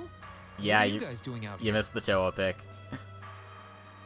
Oh, just a little bracer-to-bracer information swapping. That's about the long and short of it. Been a while since I saw you guys, though. Not since last month in Legram. Yeah, always nice to see a friendly face, though. Well, despite keeping in touch with him and setting up these arrangements, it came as a surprise to me to see him on board, too. Clearly, it was meant to be. Honestly, I was only brought on because of my connection with Viscount Arcee. This airship really is in a class all its own, though. And they finally gave Toval a voice for these scenes, even though he wasn't voiced in Chapter 2 or 5. It's not every day you see a ship owned by the Imperial family and captained by the Radiant Blade Master. This cruiser has the potential to be an important force in Erebonia going forward. Without ties to the Imperial or Provincial armies, it can potentially keep both of them in check if need be. It might not be able to do that quite as well as a strong guild presence could, but it'll still help protect a lot of people. That's true. It still frustrates me how the guild used to be an institution here, and now we're just barely keeping the lights on. At least the Crossbell branch sends its people over to help us out when we need a hand, though. Wenzel's one thing, but we owe McLean so many favors, I've lost count. Yeah, freaking Arios, man. McLean? Wait, are you talking about... Oh, yeah, I guess you would have heard of him. He's an A-rank bracer over at the Crossbell branch. A guy we used to work with named Wenzel works there now, too. Wait, maybe we should back it up a bit. The guy we're talking about is Arios McLean, aka the Divine Blade of Wind. The name probably sounds familiar to you because he's also a practitioner of the 8 Leaves 1 Blade style. Let's see, this would be roughly Chapter 3 of Ao no Kiseki? Yeah. Yeah, that's who I was thinking of. I've never met him myself, but I heard a lot about him from my master. He mastered the school's second form. It sounds about as untouchable as anyone who holds the title of Divine Blade. Well, he's pretty damn strong, I'll give you that. Bailed me out of more tough spots than I'd like to admit. Speaking of, you know who else is a student of the 8 Leaves School? Cassius Bright. Hey, it's the first time we've had a Cassius mentioned here. We were talking about him before, remember? He's the bracer who took command during that big incident 2 years ago. Though from what I heard, he left the way of the sword behind a while back. Cassius Bright was here in Erebonia. Wait, 2 years ago. It was an eventful time, to put it lightly. And yeah, we have Cassius to thank for getting us past that. But afterward, well, you know the story from there. They shuttered guild branches all across the Empire, one after the other, and your dear, sweet instructor was out of a job. I'd be glad to give you all the grisly details, but it's a long story. We should probably save it for another time. Reen would have been such a good bracer. But hey, the guild seems to have a good track record with folks from the 8 Leaves School. Maybe you should consider a career as a bracer. Door's always open, you know? Morning, Deej. Yeah, we want to hear all the details about how Osborne closed guild branches one at a time, swinging his big dick around, yelling, "Annex this, bitches!" And then, you know, closing them down. But, you know, we didn't get that. Huh. I never really thought about it before. Hey, there's enough of us singing the Bracer Blues without you trying to recruit my students. Never hurts to start them early. Seriously, though, we're always looking for more good people. If that's something you wanted to do, I wouldn't turn you down. Yeah, or Cassius dealing with Jester. I mean, there's a bit of that in the Ring of Judgment manga. I'll give it some thought. But yeah, man. We need, we just need, like, a bajillion drama CDs about all the stuff we don't get to see on screen. That'd be great.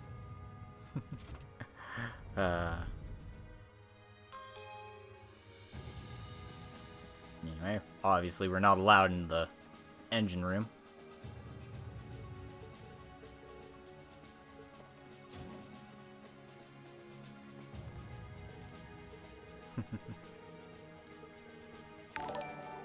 Ooh, I got a ping. I wish my chat would show me the ping. Oh, thank you for the host, Deej. I really appreciate it. So I don't have to alt-tab out every single time. Splendid. Take a look, Peyton. We're cruising so fast, yet we remain completely stable. Just my test predicted we would. It's great. This is a big win for the both of us. Never could have done it without you. Oh, you won. The reason why I want to talk to this guy is, his name should be a little bit familiar. If you remember from Trail's first chapter, this is the guy who flew us to the frickin' castle at, the end of first chapter when we were about to fight Louve.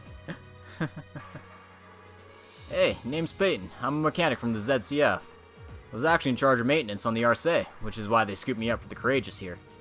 The more work you do on something, the more attached you get to it. The Courageous is like my child at this point. Kinda chokes me up to see it finally take flight. And I guess we have to talk to Elise and Sharon.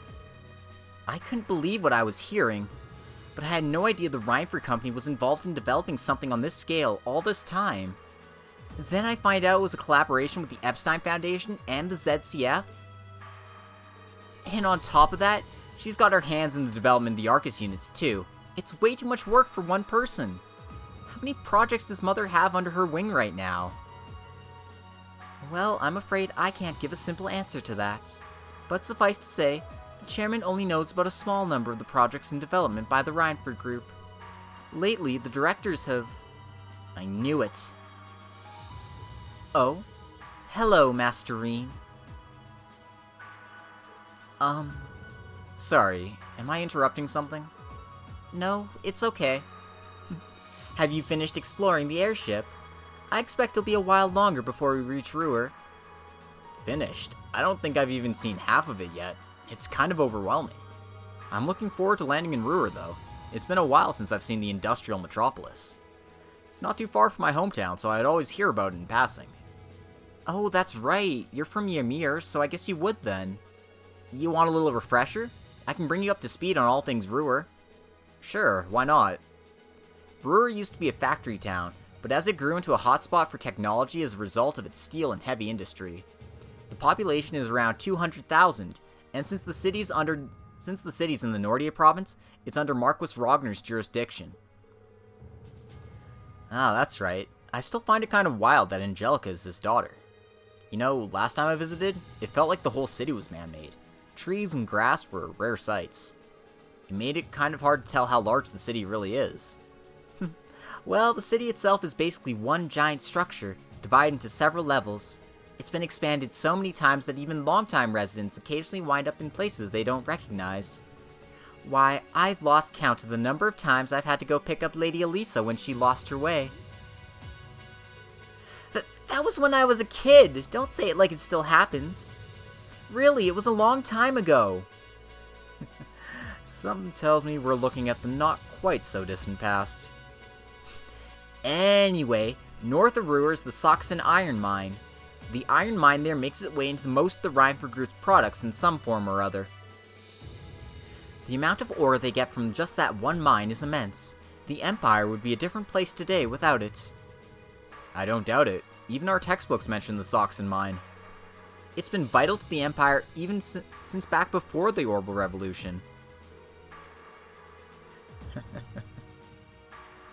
Imagine all the construction work that happens in Roer. Oh yeah, like, it's probably just non-stop. In the center of Roer, you can't miss the Rheinford Group's corporate headquarters, which is also basically my house. Honestly, I was hoping I wouldn't have to go back anytime soon. Elisa.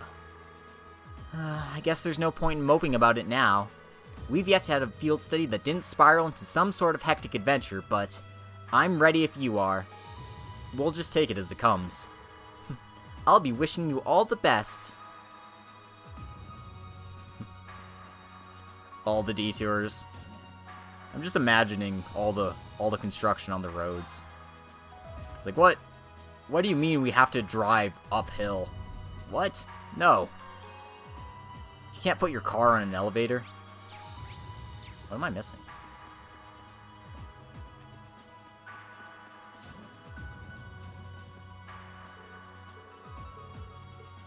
Pretty sure I talked to everyone. Checked out all the places.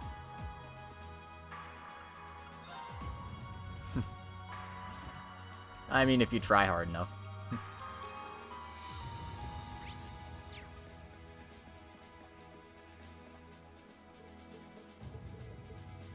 But I've already said hello to...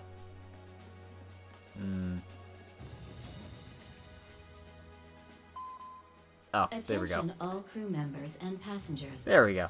I just had to run around enough to trigger it. We will soon be entering Roer airspace. Please prepare for landing, and make sure you have all personal effects with you before disembarking. Sounds like we're almost there.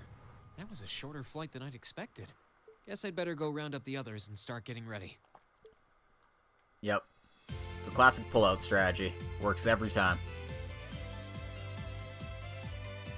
Don't actually believe me when I say that.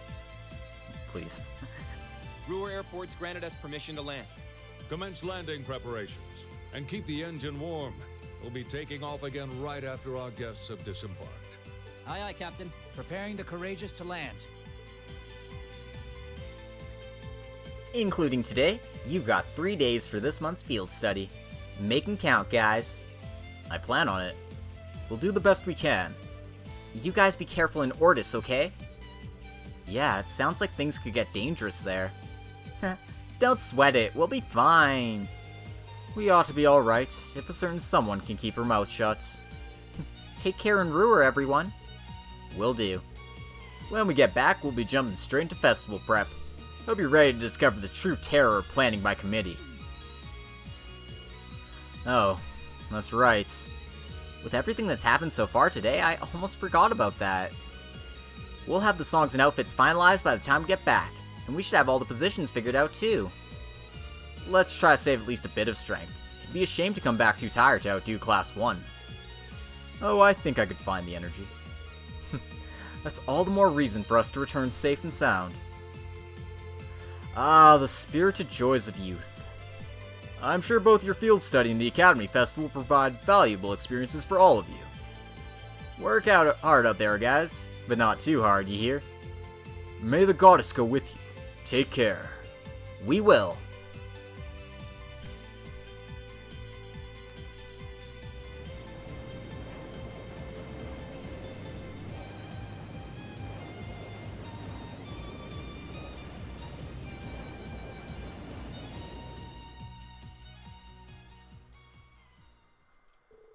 The Courageous touched down at the massive Roer airport, where we parted ways with the members of Group B.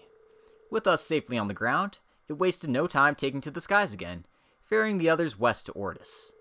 Roer was a maze in every direction, but Sharon guided us to Rhineford corporate headquarters without missing a step.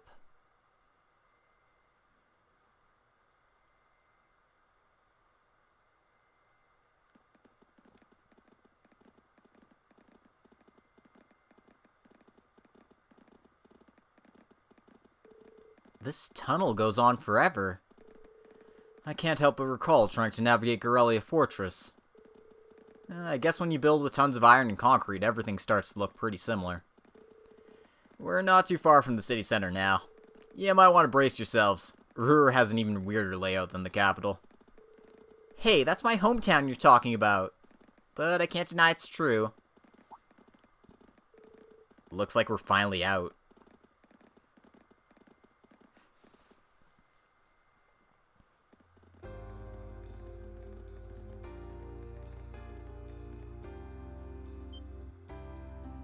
Roer has a very underrated town theme. Honestly, I quite like the place. Despite it being really confusing and hard to find your way around here.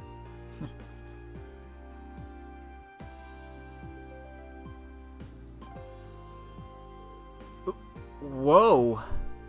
The city extends above and below?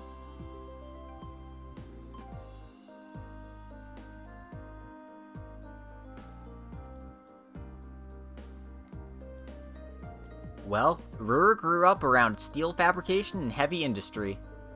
That's how it came to be known as the Empire's industrial metropolis. You were right, it is weird. It's got a population of around 200,000 people, too. That's as big as the capital of a smaller country. Gransel, for comparison's sake, is about 300,000 people. So yeah, he's not off by much. I feel like the city's gotten even bigger since the last time I was here. The Rhineford corporate headquarters is on the upper level, right? That's right. If you'd like to visit, just head up that escalator. Yeah, that's right, we got escalators again. Allow me to welcome you to Roer, home of the Rhineford Company. I sincerely hope that your field study here will be a fulfilling one. I guarantee you it won't be. But that's for another time. Alright. Once again, new area, new save.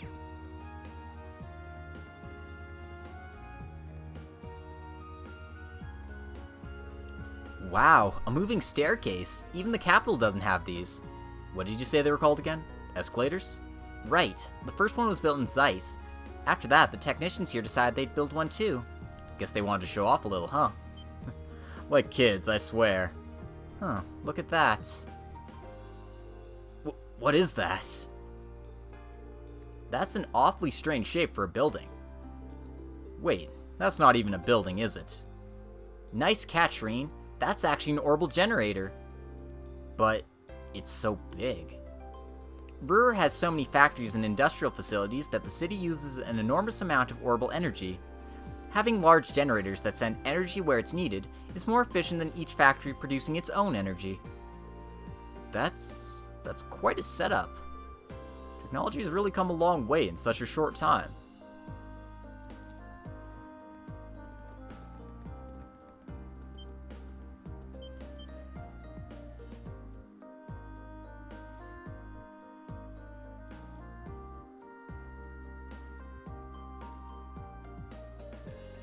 Whoa. I've seen the building in pictures, but it's even more commanding in person. Guess you wouldn't expect any less from Rhineford's corporate headquarters. I couldn't believe my eyes the first time I saw it either. It's a big building, sure, though not as big as Orca's Tower and Crossbell. That's a 40-floor skyscraper, the tallest on the continent now, I think.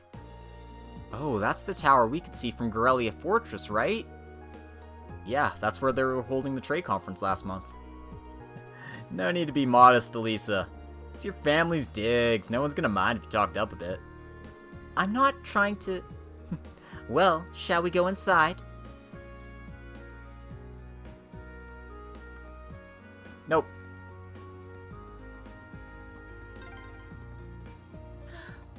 Master Reen, please don't cause too much trouble. Let's make our way to the Rhineford headquarters. Right, of course. Why is she singling me out? I just wanted to show this skit off. If you fool around enough, this happens. Masterine. I'm sorry. That'll give me nightmares. Sweet dreams. In Japanese, Crow actually says something along the lines of, "Oh, but that's the best part, Reen." All right, let's go.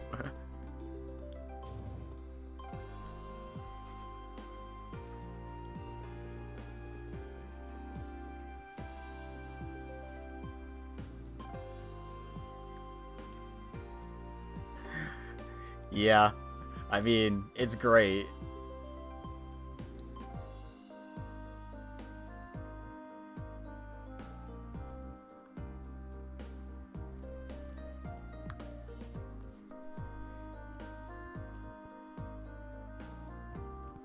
Ooh, look, you can see the Louisiana on the freaking display case there. It's just as fancy on the inside. Are these all scale models of machines Reinford makes? Yep, I'll tell you more about them later if you're interested. Lady Elisa. Hello, Dalton. It's good to see you again. Oh, the pleasure's all mine. It's been 6 months since you've been home. I heard you were attending a military academy on the outskirts of the capital. But it looks like you finally decided to come back and visit the old homestead. Yeah, here I am. We'll be staying for the next 3 days. I see, that's wonderful news. Keep taking good care of her, Sharon. I certainly will. Yep, that's this guy, the third reference. It's good stuff. Wow, it's one thing to hear about it, but I know what you mean. Kind of brings home the fact that she's a Reinford. Let's just get going, okay?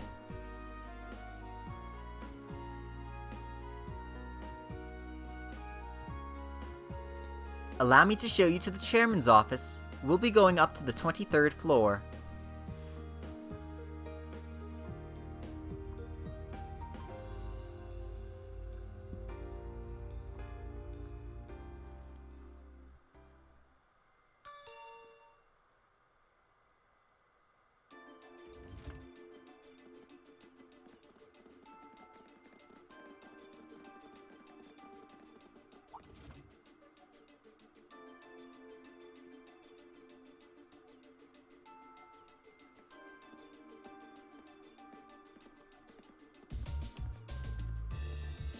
Dang, this building's swag, yo.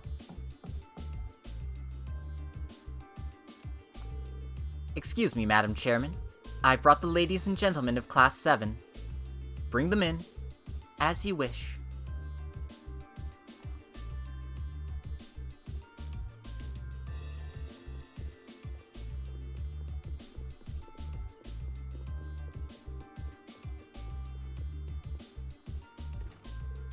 Wow.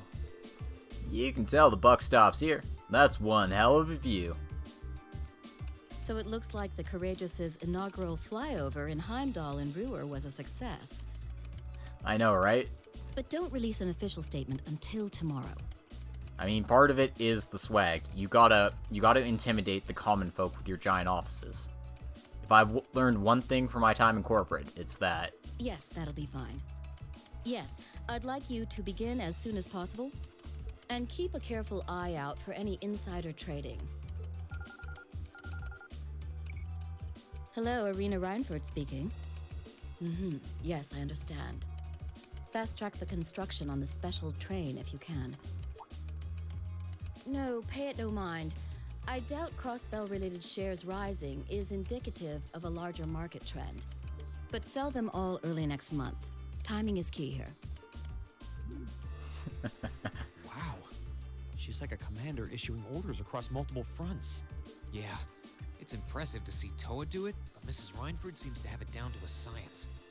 She's a general on the battlefield of business. That's a great line.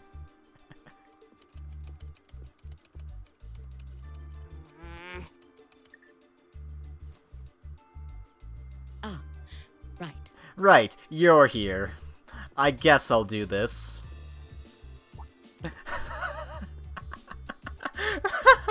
We all have other matters we need to attend to, so I'll get right to the point. I love how fucking catty she is.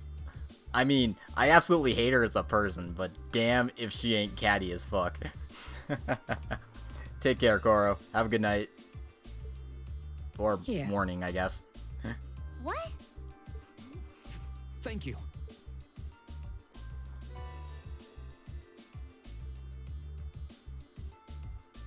I've cleared my schedule to dine with you this evening, so anything you wish to discuss can wait until then. I'll leave the rest to you, Sharon. As you wish, Madam Chairman. When do you expect to return this evening? I'm planning on 7. Have our guests enjoy a night cruise, if you will. That sounds splendid. I'll make the necessary arrangements.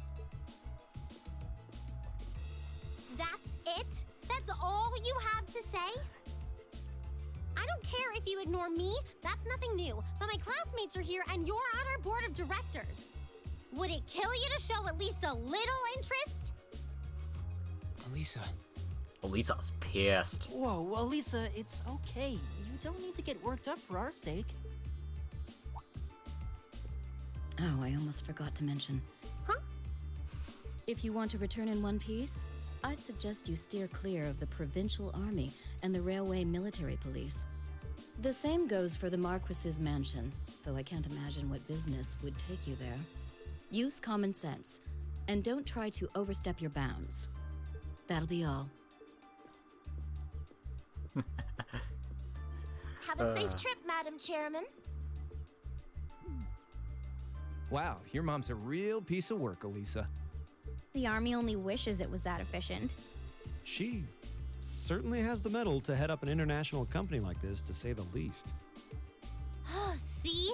You see why I didn't want to come back now? Yeah, I mean, you get treated like shit a whole lot, Elisa. I feel bad for you. You can't tell me that gave you a great impression of her. I think you're being a little hard on her. She was looking out for our safety, giving us that advice. Just forget it. Getting all worked up and storming off in a huff is what she wants me to do, and I'm not going to give her the satisfaction. Okay. We'll be back before sundown, Sharon. I'd like you to have the guest rooms and dinner preparations sorted by then. Oh, and see to our luggage, would you? As you wish. Have a safe trip, everyone.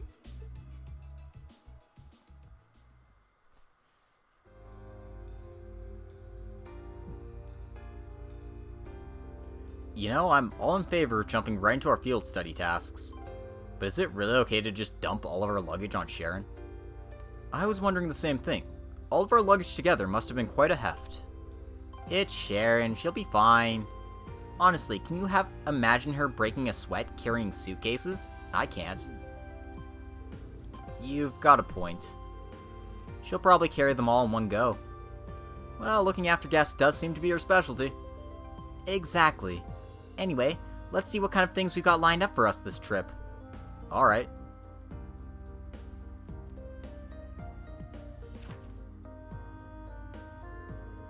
Day 1 assigned tasks. Mining a minor metal. I'm looking for a particularly rare sort of metal for my research, but I'm afraid I can't get it myself. If you're willing to help, I'll be in the western part of the upper level of the Roer Institute of Technology. Rado. Can you hear me now? I'd like a hand with your experiment that concerns your Argus units. I'll be waiting for you inside the RF store, and I'll tell you more when I see Johan. And Spina Byroad Monster. A powerful beast has been appeared on the Spina Byroad. The Nortia Provincial Army hereby requests its extermination. The Rocky Croaker. Location, Spina Byroad, take the left path outside the city and turn left. Once the monster is eliminated, please report to the soldiers in front of Marquis Rogner's residence. You must be a fool if you think Sharon would struggle with something as minor as a mere suitcase. Study area is defined as a 200-cell radius around Roer. Each student must record his or her activities daily, to be remitted to the instructor upon request. Oh, huh. Looks like she hit the sweet spot with the challenge factor.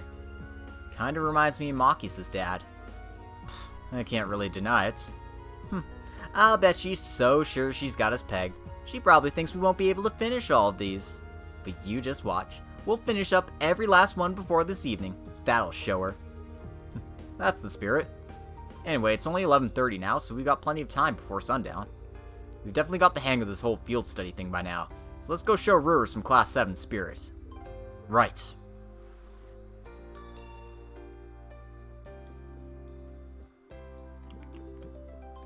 Alright, and we are in control.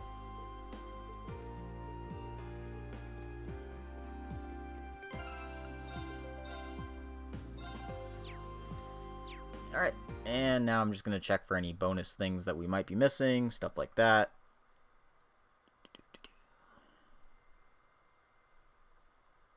I gotta buy some stuff at Erebonia. It's general goods.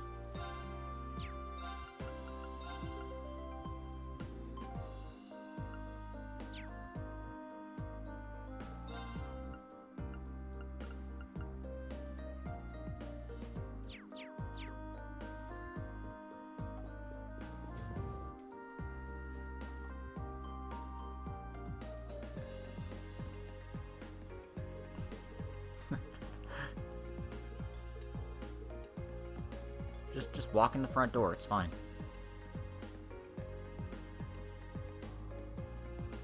I'm kidding. Well, why are you going the wrong way? Just because you can? It's kind of fun. Because your escalators are backwards, that's why. You monster. I know, right?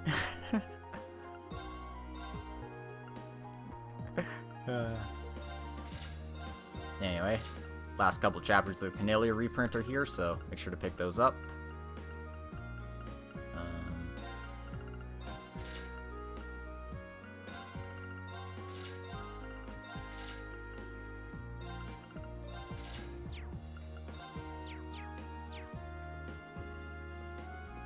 Just want to hold on to a few of those because I am going to have to do all my cooking at like the end of the game and stuff, so. Trust me, you don't want to stumble into Roer's many military facilities containing confidential information. I mean, I kinda do.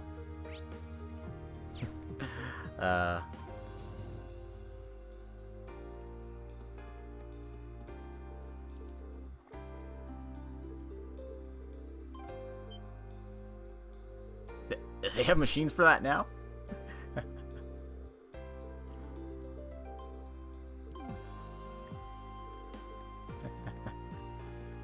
Check it out, it's an orbal washing machine.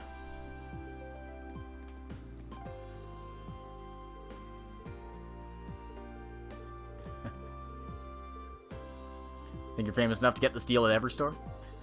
We're paying just like everyone else. Unfortunately, we are paying just like everyone else.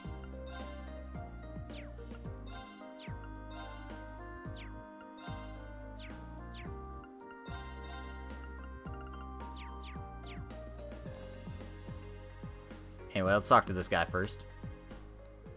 Hello there, Chief. Well, what do we have here? Lady Elisa and her classmates. Thank you for coming to speak with me.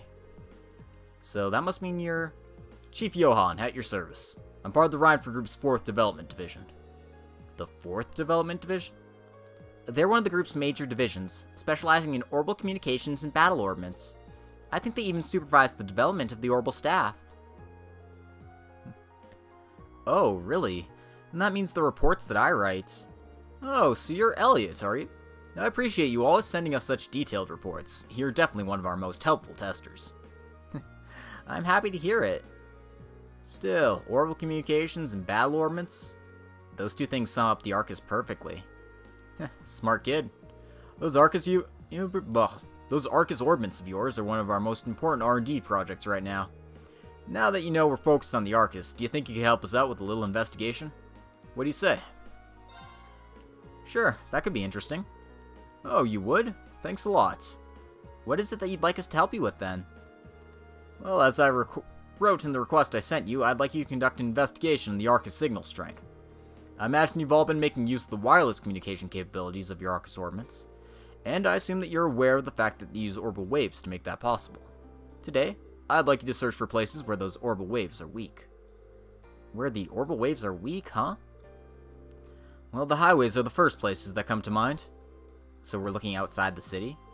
No, I want you to conduct your investigation inside the city. Wireless orbal waves are not always the most stable things in the world.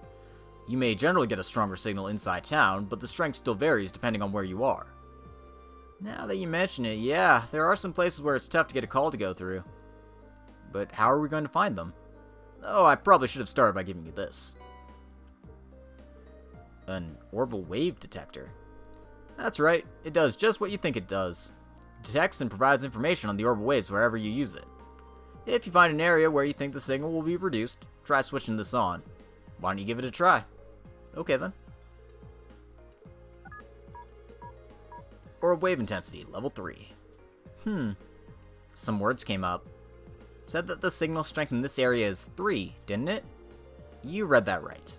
The number that appears tells you how strong the orbital wave signal is in that area. It's on a scale of 1 to 3, with 3 being the highest. So in other words, the signal strength here in the store is excellent. Any call you made would be crystal clear. What I want you to search for, though, is an area where the orbital wave detector displays a result of 1. Sounds simple enough. Well, I understand what it is you're asking us to do, but what sort of thing would weaken an area's signal? Well, there are 2 main causes. The first cause is the waves being physically obstructed, like by walls or ceilings, stuff like that. The second is interference from other kinds of orbital waves. What other kinds are there? Tons of devices other than the Arcus use orbital waves. Think radios and other communications devices. Some orbits give off orbital waves too, but it's really just a negligible amount. Sometimes when you get multiple kinds of waves in an area, they interfere with one another, meaning neither works properly. It's not my first time hearing about it either. Sounds like it could be a real problem. It certainly is. It's probably the biggest drawback to wireless communications technology. That said, orbital waves are generally pretty strong outdoors, so you generally don't have to worry about it unless you're inside. I see. Well, it'll narrow down our investigation if we stay indoors. In general, yes. You may find a few areas with weak signal strength outside, but they're much more common indoors. For the purposes of our research, we'll need you to find at least 3 different problem areas. If you can find more than that, we'll be thrilled, but that's up to you and how much time you have. Well, I think that's pretty much it. Any further questions? No, I think that's everything we need to get started. Thank you for breaking everything down for us.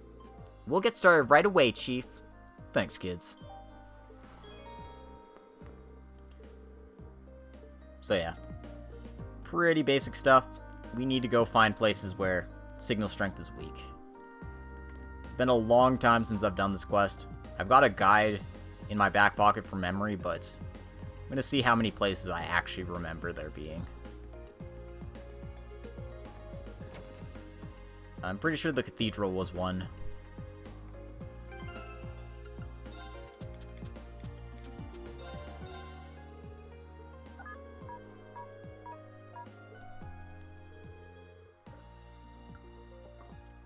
It's displaying a signal strength of 1.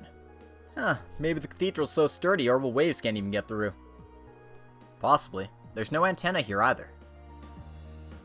So yeah, it's one spot.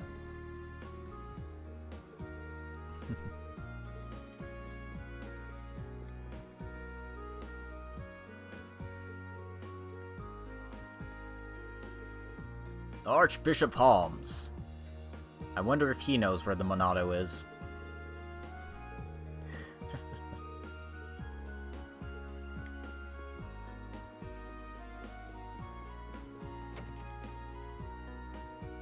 Where's the Monado, Shulk? I don't know, Dixon. Leave me alone. Looks like a dead end. This was some kind of maintenance room, I think. Well, in any case, we can't go here, so no reason to worry about that. In Osei Tower on Valak Mountain. Duh. Yep. That's weird. You wouldn't figure a weak signal would be a problem outdoors. Yeah, I guess something must be obstructing the orbital waves anyway.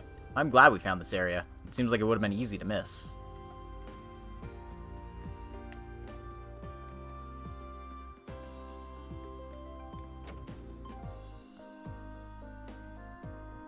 Yeah, we'll poke our head in here, because this is actually Mint's mom.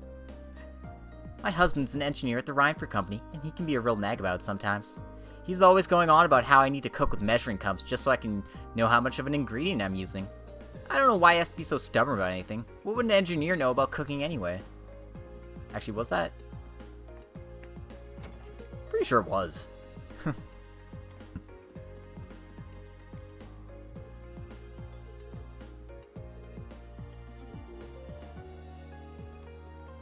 It's purely practical. Nah. It never is. Anyway, they got this frickin' smooth jazz theme for this area, and only this area.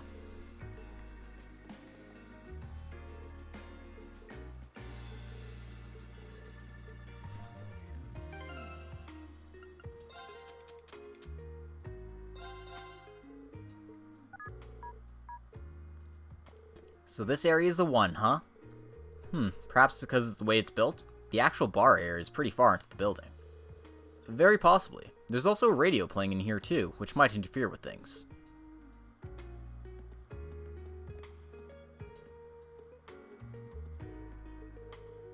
So tell me, which of these eligible bachelors is your boyfriend? What are you talking about? I don't have a boyfriend. Oh, really? I got the impression from looking at you that you've been getting close to someone lately. You can't tell that kind of thing just by looking at someone. Looks like Elise has all kinds of friends here. That she does.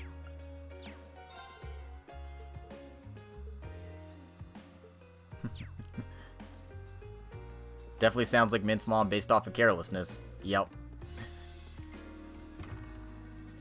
Definitely is.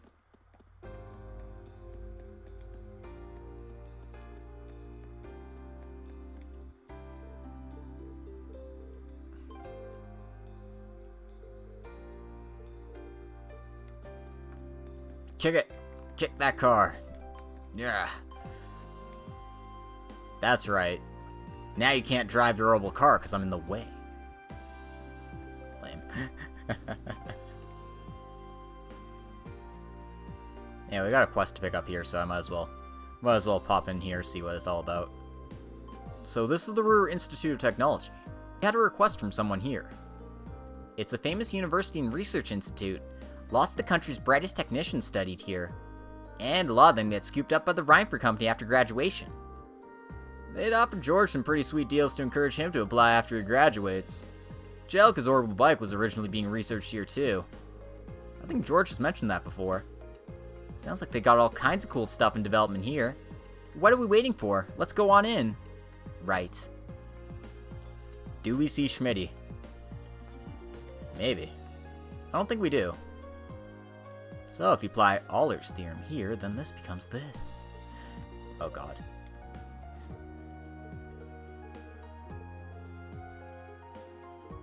Some other project has been taking up all of Professor Schmidt's time lately.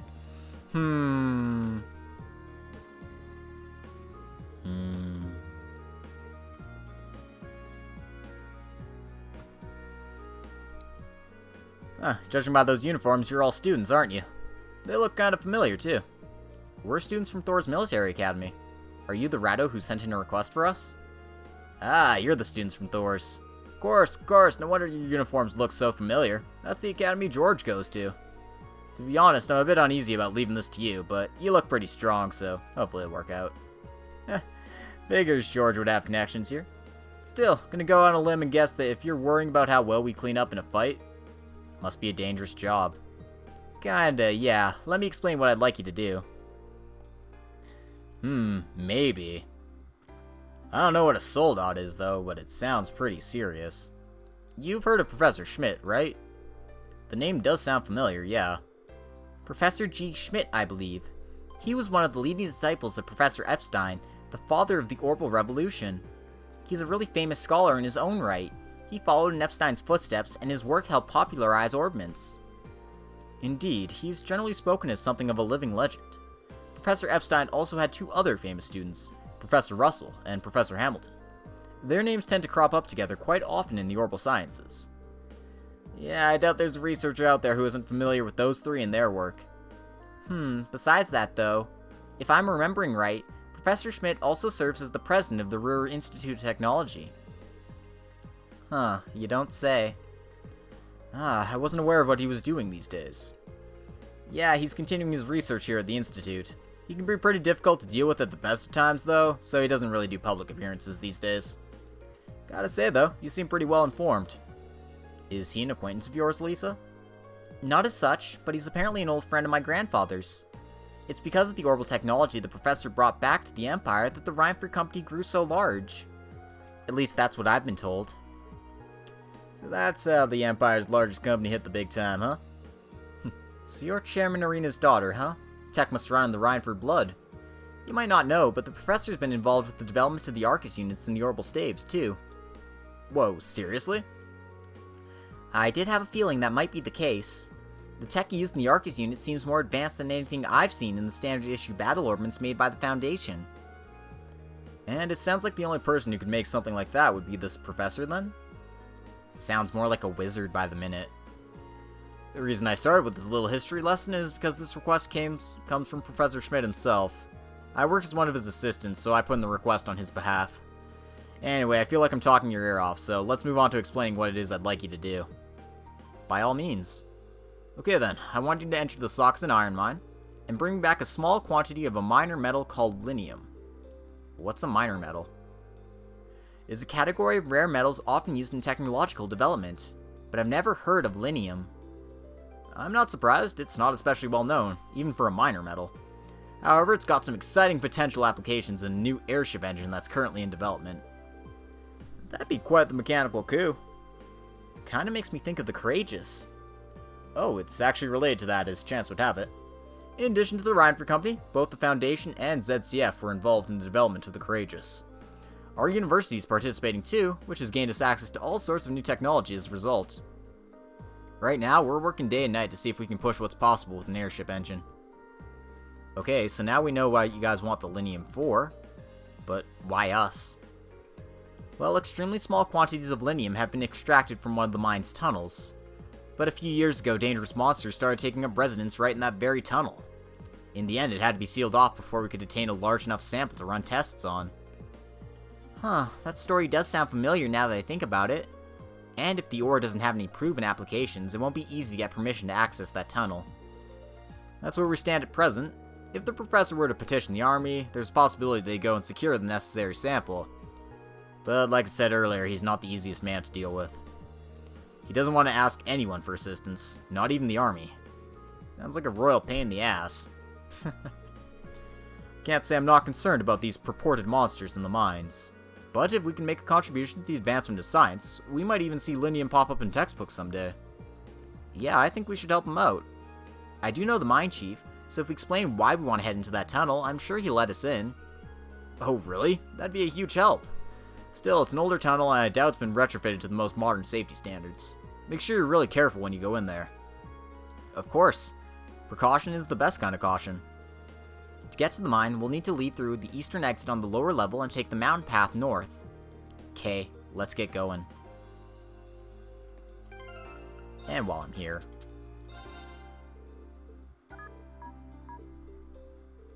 Yikes, the signal's pretty bad here. Perhaps it's because the researchers use orbital waves in their experiments. It's hard to say for sure.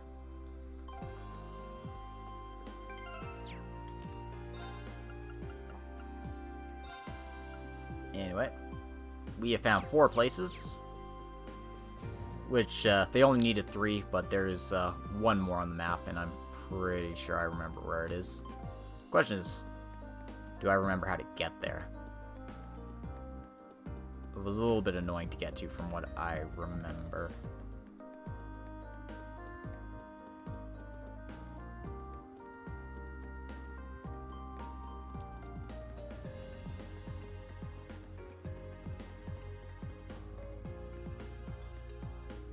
Yeah, you gotta kind of go out of your way here.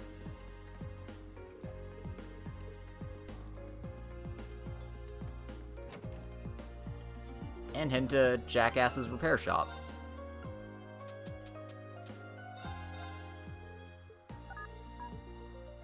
And there's the 5th.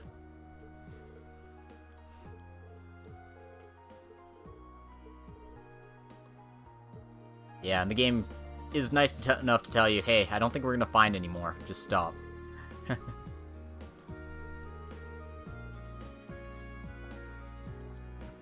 His name is Jackass for a very good reason.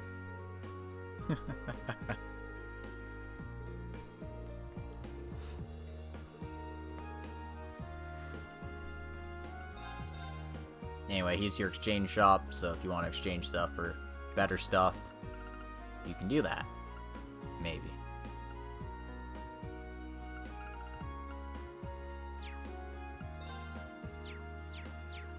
But I don't ever really use that, so yeah. I forgot that's actually the name. Yeah, it's Jackass's repair shop, because the guy's a jackass.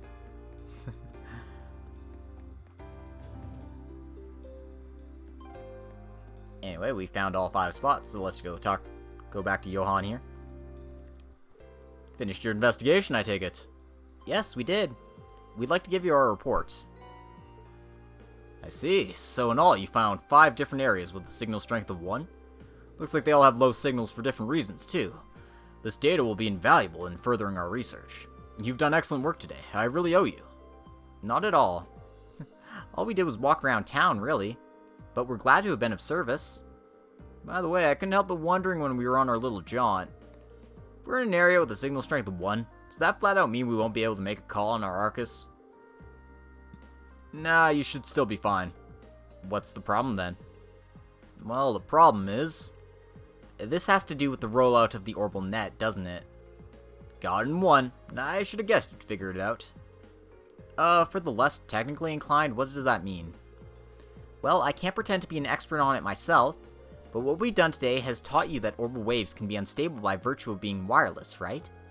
Plus, the amount of data you can transfer wirelessly is less than you can transfer through a wired connection to begin with. As long as you're just transferring voice data through orbal waves, low signal strength isn't a huge problem. But if you're transferring more complex data, like the text or picture files on the orbal computers at the Academy, the low signal strength would pose a problem, correct?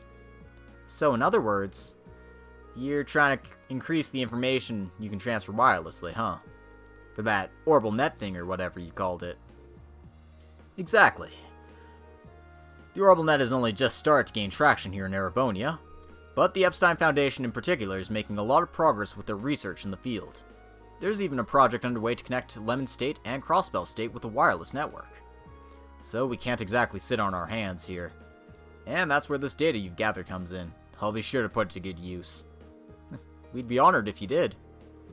Anyway, I think I've kept you long enough. Here's your reward for a job well done. Well then, good luck with whatever it is you got left. I really appreciate what you've done for me today. It was our pleasure. Keep up the good work. Alright. So that takes care of our wandering around town for quests.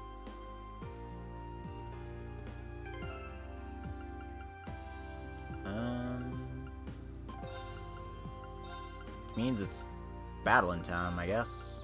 Let's operate with this party. Why not? We don't get to use Crow very often, so I mean, might as well put him in our party. After I finish walking up the escalator here. God, could you actually imagine?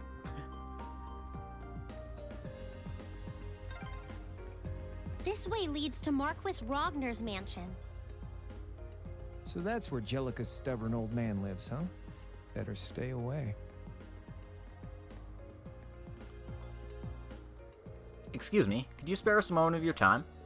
We're the students of Thor's military academy who you asked to exterminate a monster for you. Oh, you're from Class 7, are you? I heard that you'd be handling that monster. But I'm skeptical that a handful of kids would be up to the task. Well, no skin off my nose. You probably won't handle it as well as we could, but give it your best shot. Of course. Did they just rubber stamp the enlistment form of every egotistical ass who wants to join up with the provincial army? I know it seems that way, but... well, maybe you're onto something there. Makes it easy to know what they're thinking, though. Just don't let it get to you. As soon as you've exterminated the monster, report directly back to us. If you're somehow still having trouble wrapping your brain around what to do, I suppose I could answer your questions. Yeah, I think I'm never gonna talk to you again. See ya.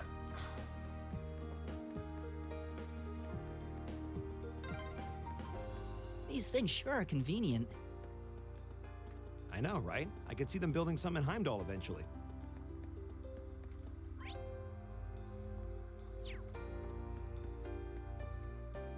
Wait, no, this is the wrong... right. So this one takes you south towards the Schwarzstrock barrier. And eventually, if you took it long enough, you'd end up in Heimdall. But that's not the one we want to go down today. So we have no urgent quests there. I don't think we have any hidden quests there either. If I'm remembering correctly. Yes. That is correct. To the by road. But also we gotta talk to Yuna here.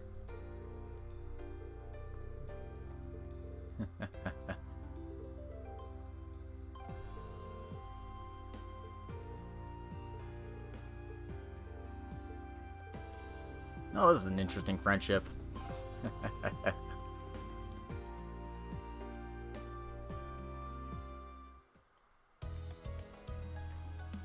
If I'm remembering right, the term jackass originated from the US President Andrew Jackson because he was an asshole, and they used part of his name in the animal of the Democrat Party, the donkey.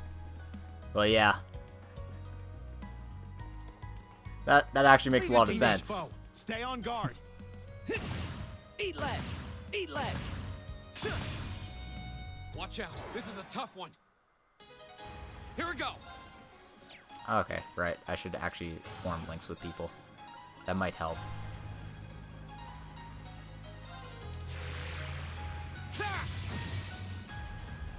My turn.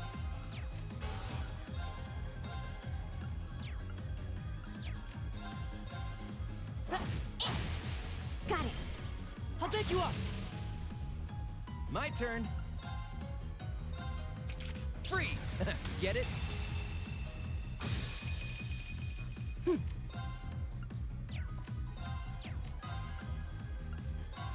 Arcus activate! My turn!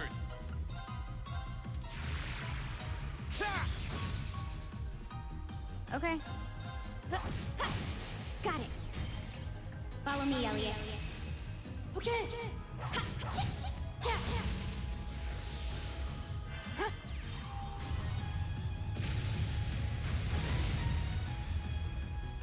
Damn. Is everybody okay? 10k damage. Elliot not messing around. An A+ outcome.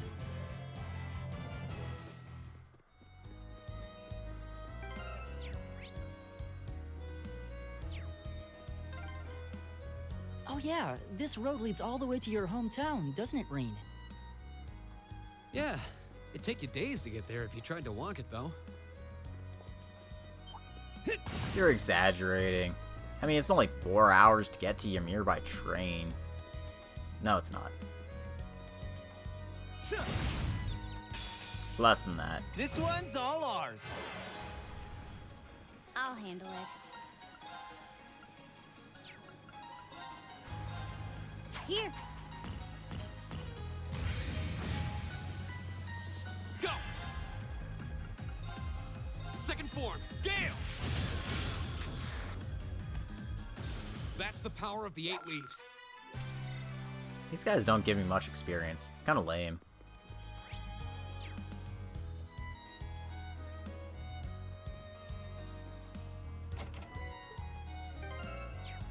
All that for a ground bait? Come on. Those weren't ladybugs. No, those were rhinoceros beetles, I swear. Puppy. My turn. Watch out, guys. I'll handle it. Here.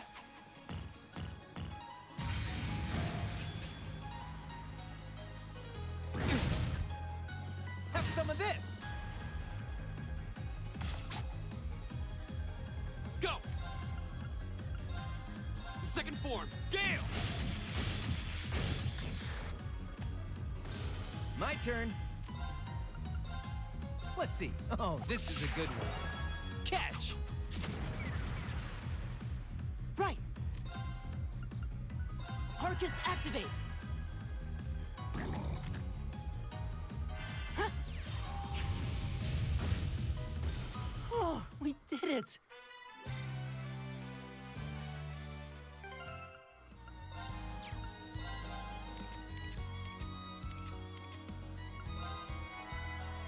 Wow, do I not have, like, healing spells on anybody? Maybe I should fix that. Like, I don't use healing spells very much, but it might be nice to have, something.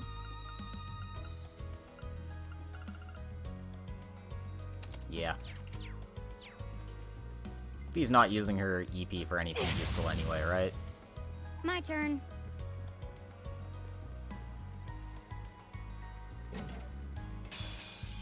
Enemy sighted! Take him out! Here we go! Ah, the more we know. Okay. Here we go. Now. I'll back you up! Have some of this! My turn!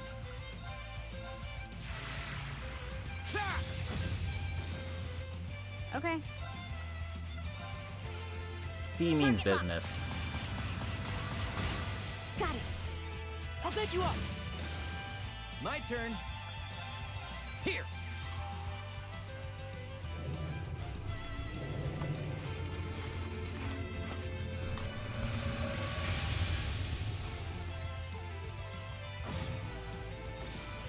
Handsome and strong. I'm the total package. Sure, whatever you say, Crow. We believe you. Anyway, we got the Zeus gem. Zeus gem, if I'm pretty sure, was the... Ah, no, it wasn't. It's the frickin'... Oh, I mean, I still want it.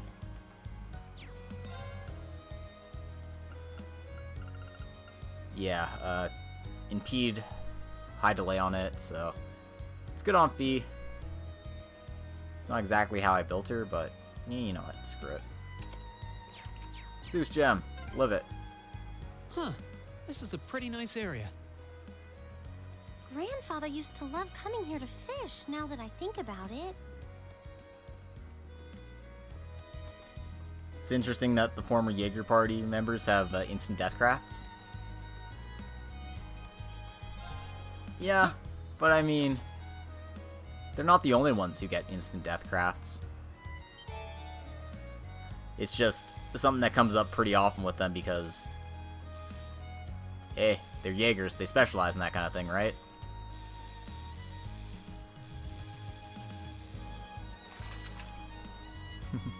Wow, this is a big one! The sooner we get legitimate, Cold Steel 3 fishing, the better. The button mashing is...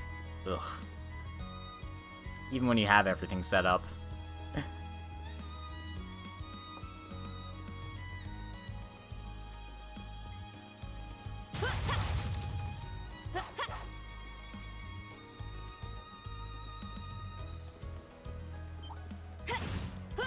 Here we go! Alright, if you want to fight that badly. My turn. The second form, Gale!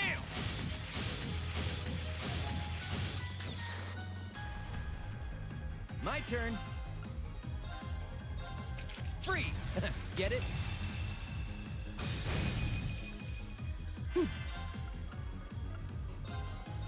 Listen to my song of healing. Thanks, thanks. Okay.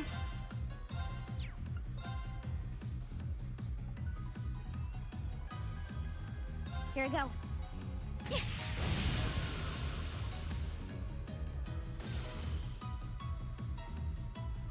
My turn.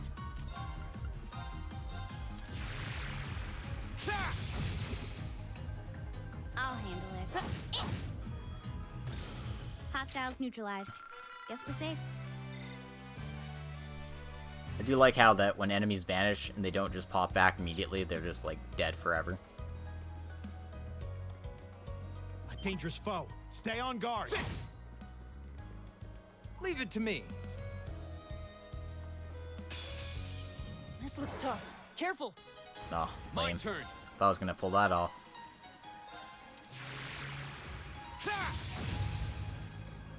Right.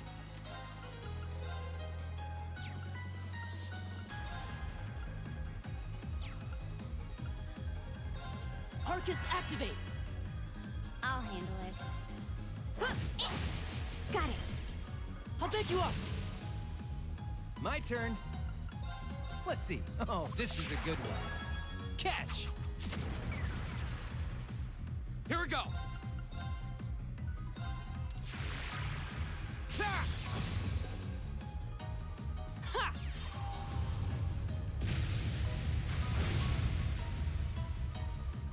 All right, let's keep going.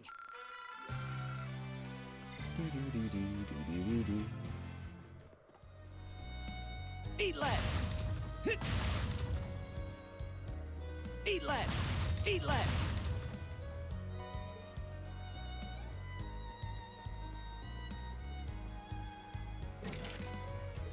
Ooh, crescent mirror. Okay.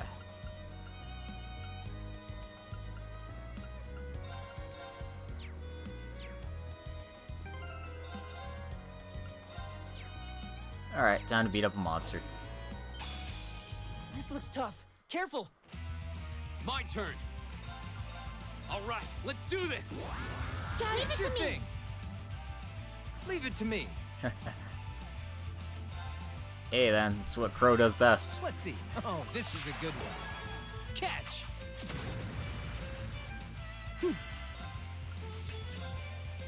That's right, Focus Swole Elliot time. I can do this. Thanks. Thanks.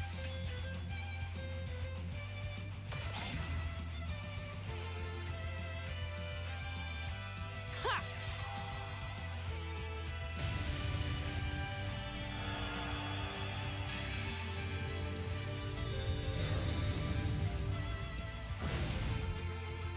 My turn. Actually, what are these things we do? Water. Okay.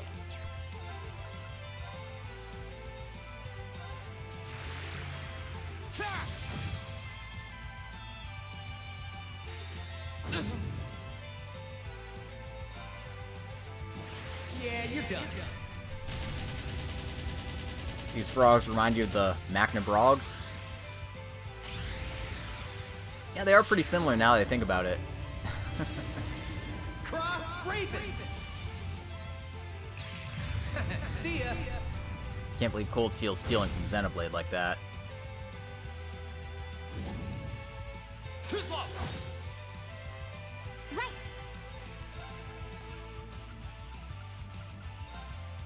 Arcus activate. Huh?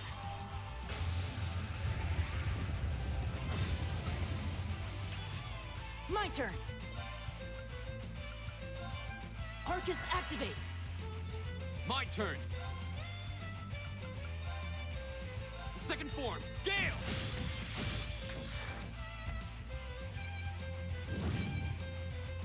You okay? Thanks. Ha!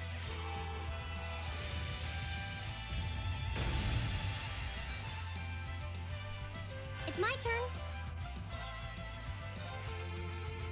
Hang in there. Thanks. Thanks. Go. Ha! Let me supercharge Thanks. Here we go.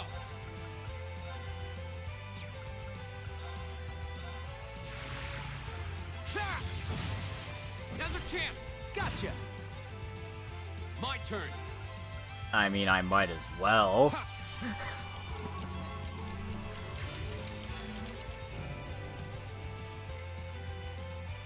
My turn. The second form, Gale. chance! Let's go, everyone! Sure Okay, thing! leave it to me. Eat lead! Here we go! Alright, let's do this! You bet! My turn! Freeze! Get it?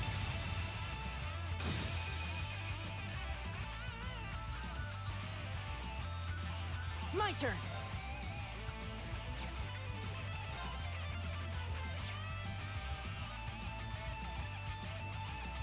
Sorry, can you handle this? Will do.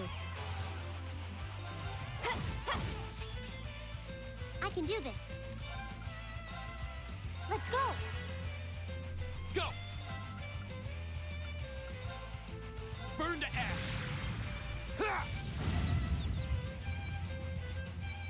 Huh?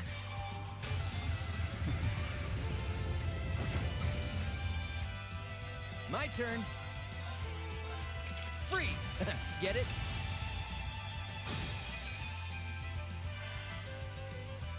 Okay. Here I go.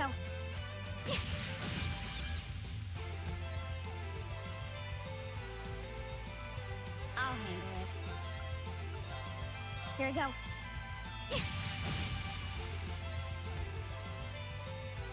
I can do this. Arcus activate. My turn!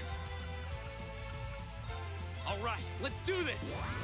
Yeah, Sure thing! Ha! And there we go. Easy peasy. Actually, no, one of them's still alive. Oh no, you don't! You. Have some of this! Alright!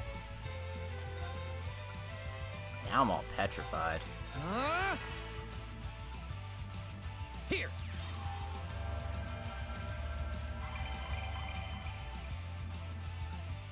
It's my turn. Thanks! Yeah, you're done.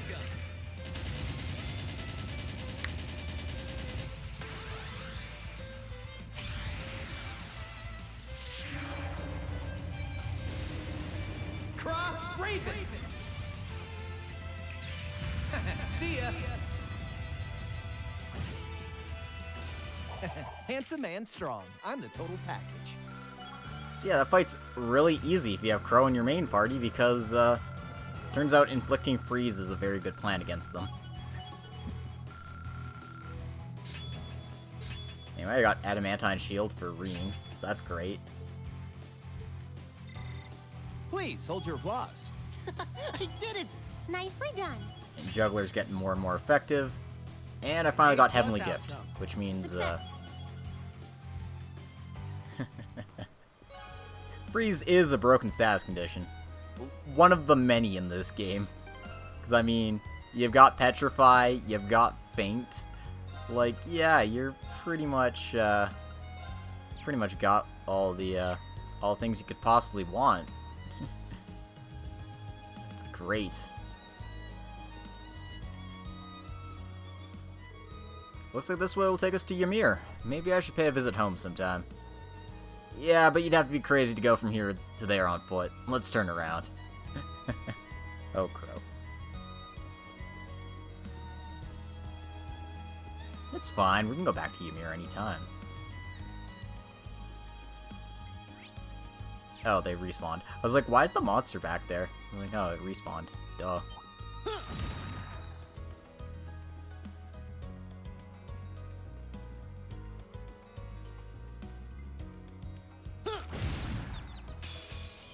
Now's our chance. Yeah, don't bother with paralysis It's and my burn if you have freeze. Pretty much. Light. Rain upon us. My turn. Second form, Gale!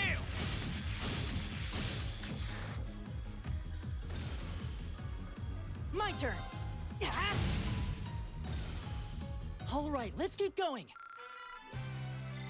That's right, Swag Elliot with a 12,000 damage regular attack.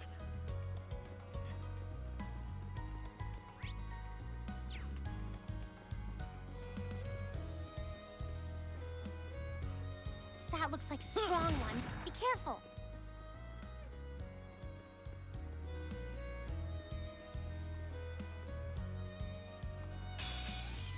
Watch out. This is a tough one. I can do this. Light! My turn. The second form, Gale! Now's our chance! Again, Juggler level 4 makes a huge difference. Let's go! I've got you! Leave it to me. Locked and loaded. You won't get away. Now! Go! Right! Now! I've got you! My turn. Ha! Okay, it's safe for now.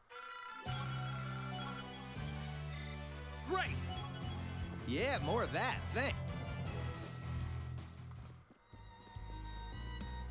Alright, and we are finally back in Roer after that nice little side trip to the Spina By Road.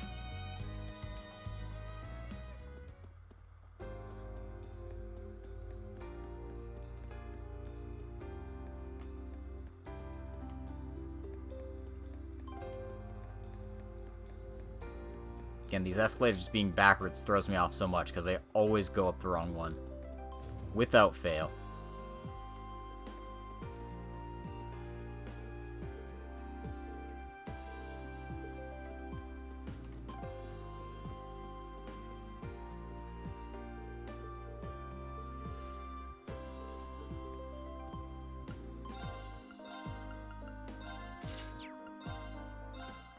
Anyway, I want to get my EP back up, so taking the rest there.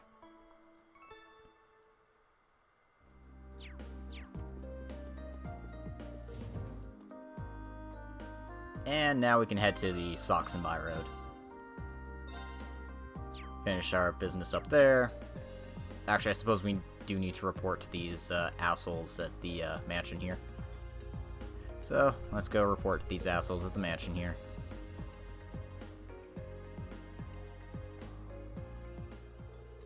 So you were able to exterminate the monster on the West Highway, were you? Well done. That's some busy work off of our plates. Well then, here's your reward. Don't use it all in one place. Thank you very much. Well then, you're excused. Honestly, that was, downright acceptable.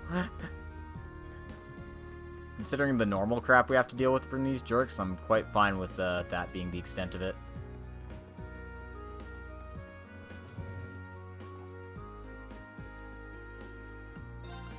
Anyway, let's exchange those immediately.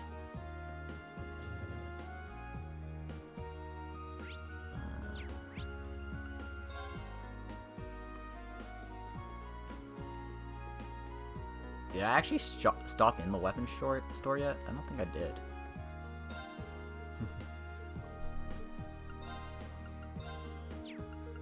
Let's buy some new weapons.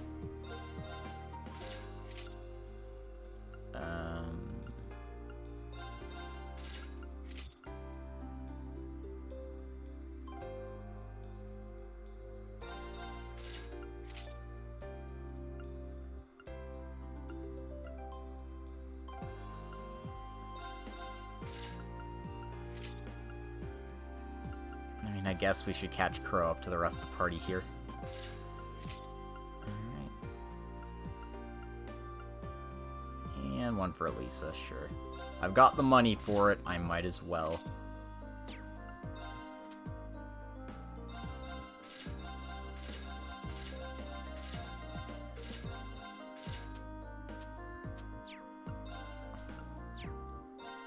I even have enough to buy, like, actual equipment and stuff.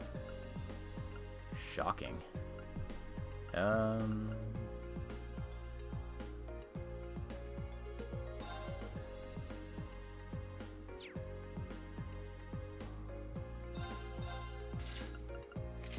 I think I'll just buy those.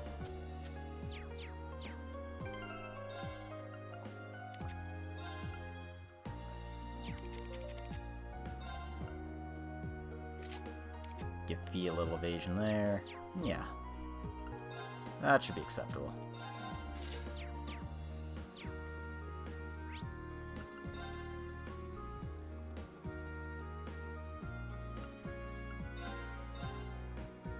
And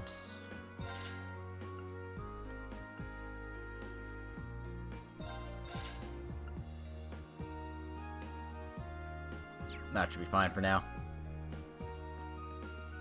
If I get more U materials, I'll customize more, but for the time being, I will hold off. Because I want to save them for, like, endgame weapons and such.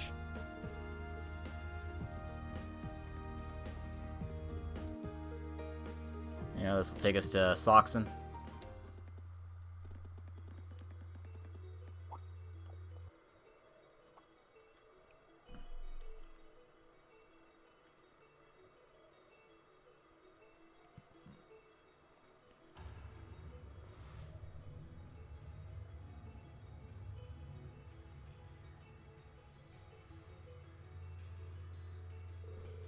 Whoa, this mountain path looks kind of dangerous.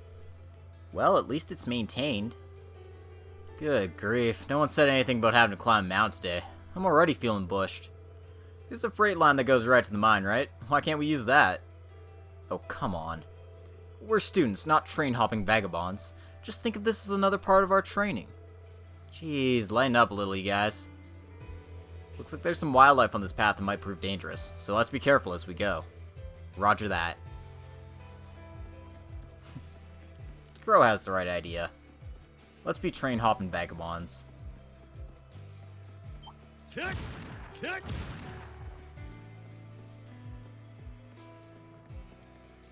Kick! Now's our chance. Let's get him! It's my turn. Arcus, activate. Go! The second form, Gale! It's my turn. Locked and loaded. You won't get away.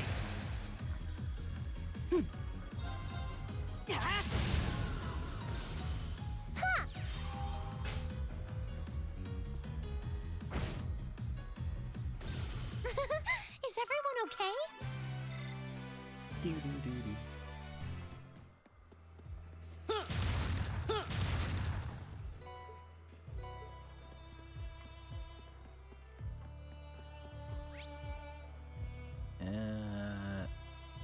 I guess I take this little path first.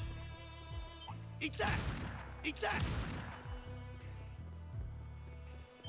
Kick! Stay on guard and don't get cocked.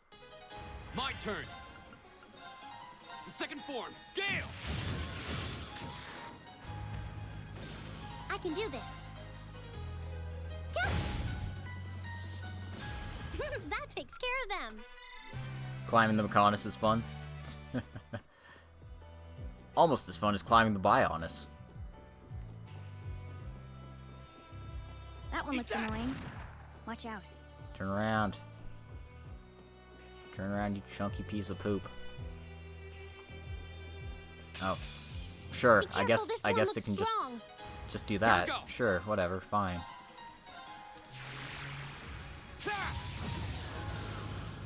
It's my turn.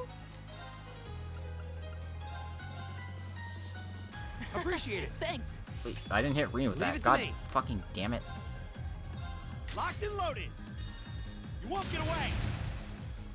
Now. Go. What were these ones weak to again? Earth. Excellent. Ha!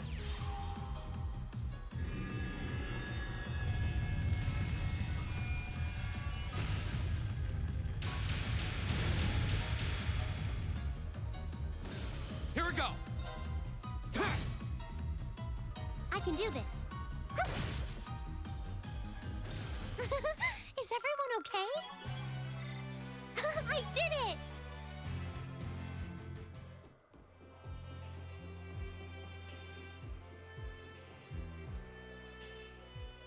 Well, if you ignore that you need anti-mechon weapons on everyone, or have Shell constantly using Chant, it's great.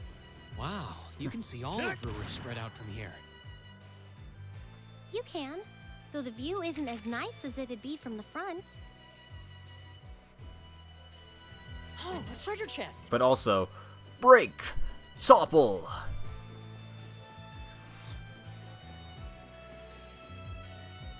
Aw yeah, wild down. I'm really feeling it. Rhine. Eat that! My rifle's getting hotter. Come on then. Right. I haven't played that game in years, and I still remember the freaking battle quotes. Good times. Good times. Arcus activate. My turn. Ta!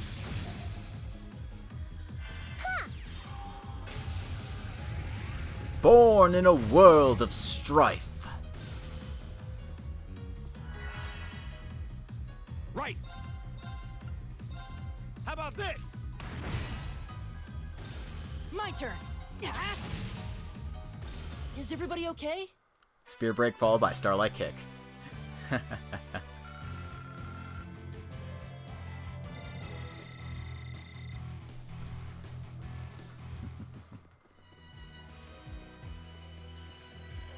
I mean, hey, I main Melia. I'm pretty sure I use that a lot.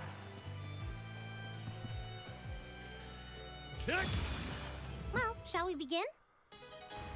Here we go. The second form, Gale.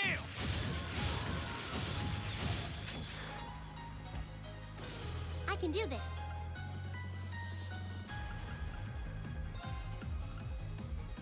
Huh?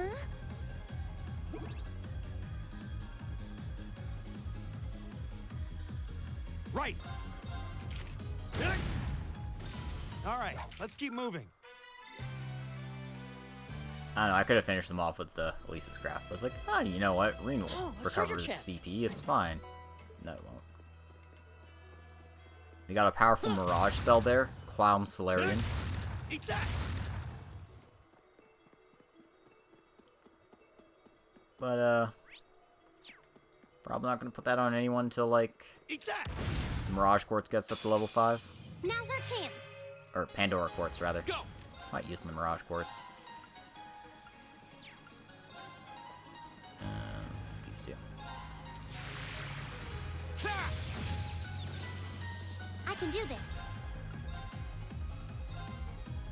Appreciate it. Thanks. My turn. Good night. Leave it to me. Locked and loaded. You won't get away. Now. Got it. This is it. Go. Okay, it's safe for now. Do you know that there's two optional Monado arts? Monado Eater and Armor?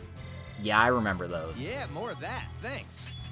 I know I did a whole bunch of side quests back in the day. Oh, Crow got a new craft. Maybe I should try that at some point. Alright, Machias, gonna switch you out for a bit. Don't worry, it's fine. I got a plan. Believe me.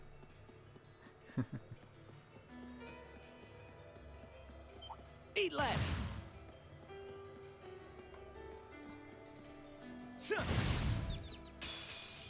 Now's our chance. We can do this. My turn. Well, I got a plan if Reen doesn't, like, kill these guys in one move. Right. My turn. This one's got your name on it. Hope you like it. That was lame. Jeez, Crow, I put you in my party for that? Now's our chance. Well, that's a lie. Gotcha. I don't put you in my party for that. You're finished. Now we're talking. Yeah, let's keep it up. Nice. Those do sound pretty effective. God, I still haven't played Xenoblade in years, so like a lot of the gimmicks and the details of the combat are like over my head, but all I remember is like, yeah, backslash, star-searing flames of absolution. That's the freight line that runs into the mine.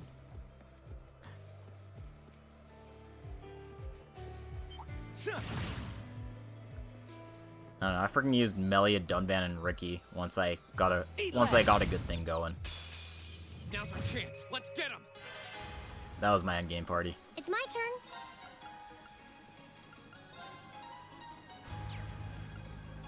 And you know what? Just freaking get him. Arcus, activate. My turn.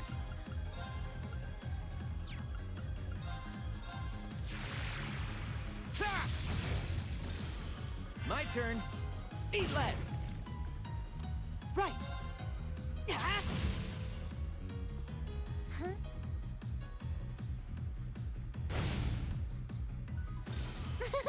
Is everyone okay? Yeah, ether user, dodge tank, jack of all trades, master of all. Yeah. Now that's what I call a chest. Ricky's pretty absurd. I couldn't figure out a way to main him properly, but like under the computer's control, he was a beast.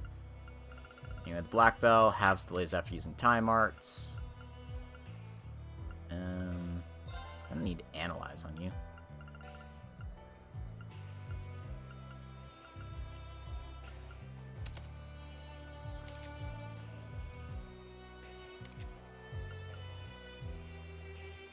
I thought I gave you quartz. What's going on?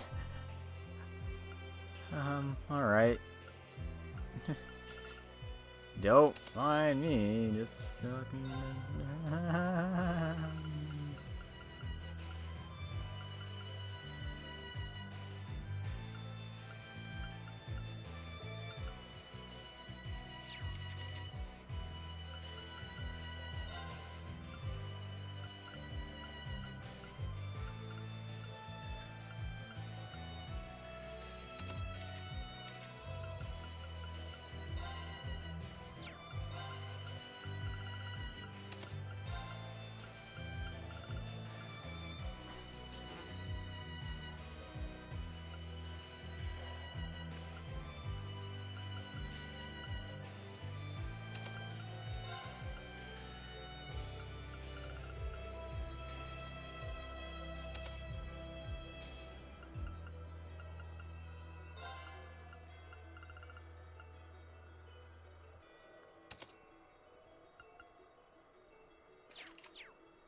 If you know how to use Ricky, he's absurd. Yeah. No, I can definitely believe that. But like, I had him working under CPU control because Melia is impossible to use for the CPU, but she's so powerful that I couldn't help but have her in my party as my lead.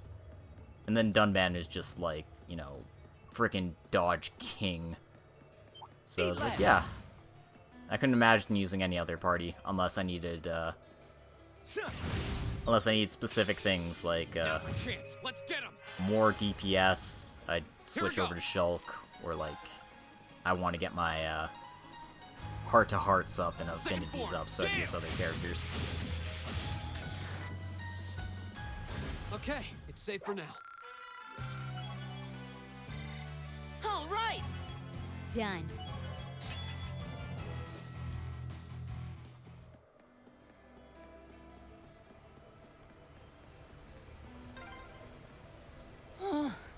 I'm gonna need a rest before we even get there. Yeah, I wasn't expecting this path to be so steep. Man, you city slickers need to toughen up. Left, right, left, right. Oh, Crow. Come on, then. Here we go. The second form, Gale. Right. Thanks. Thanks. My turn.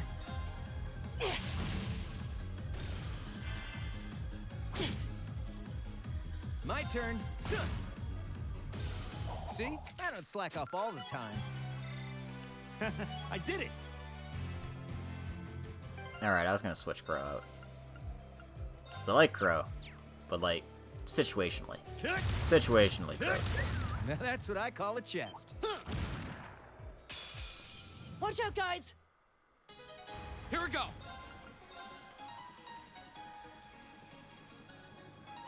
Ah.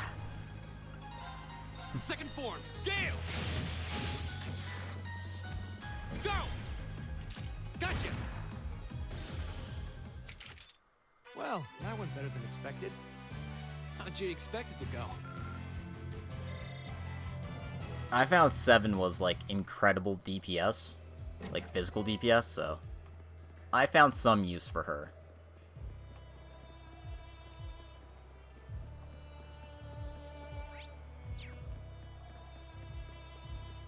Eat that! Watch out, guys! Here we go! Sorry, I should say some use for them. Go! Gotcha! It's my turn. Fire! Go! I'll pick you up! That was perfect, Elisa! Let's keep it up.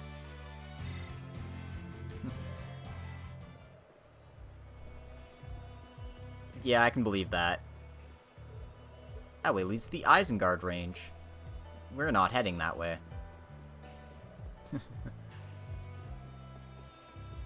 Yet. 2 more treasure chests to get in this little map here. That looks like... Be careful, this one looks strong. My turn! The second form, Gale! Right! Ignite! Right!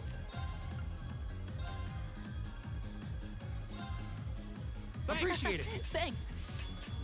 Leave it to me. Locked and loaded.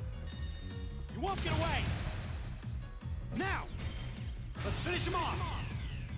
Right. Got it! Okay! Ha.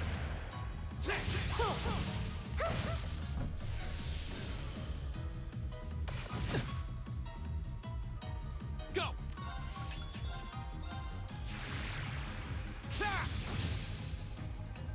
Right!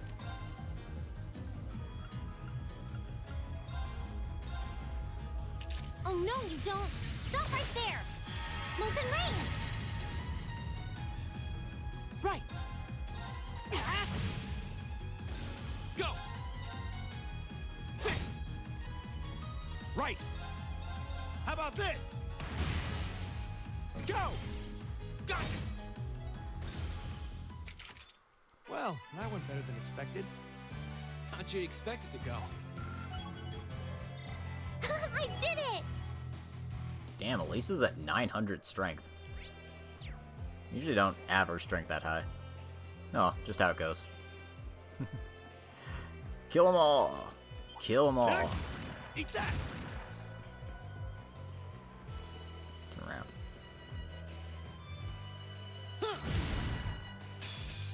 Now's our chance. Let's get him! Right! Light! My turn! The second form, Gale!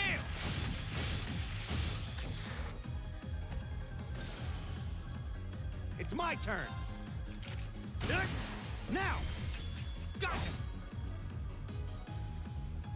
Right! This thing was weak to Earth. Okay.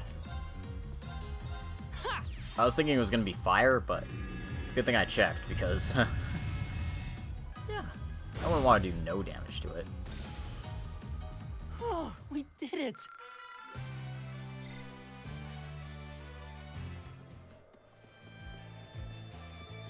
Now that's what I call a chest.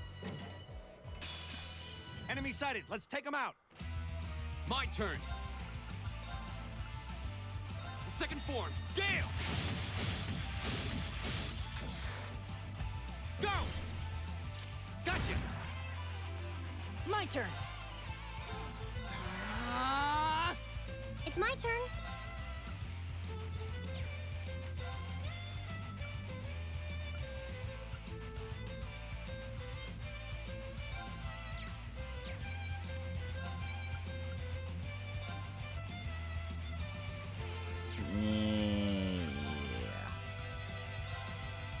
to...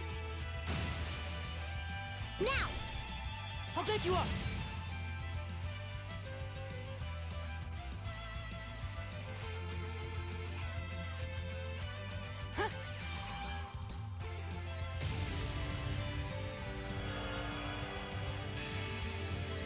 Oh, damn. I didn't know that. It's my turn! Sounds like that would be pretty useful. Locked and loaded! You won't get away! My turn. Ta! Go! Gotcha! Right! Ha! Right! Oh, there's two things here. Okay, looks like I'm just using physicals. There we go. Is everybody okay? Yeah, makes the level 7 Sunbolt art book in the Alchemist shop completely useless. Right! Please, hold your applause. I mean, that's just how it goes, isn't it? Ooh. The Brahma Gem. What's the Brahma Gem do? Ah, it's a mind one. Yes.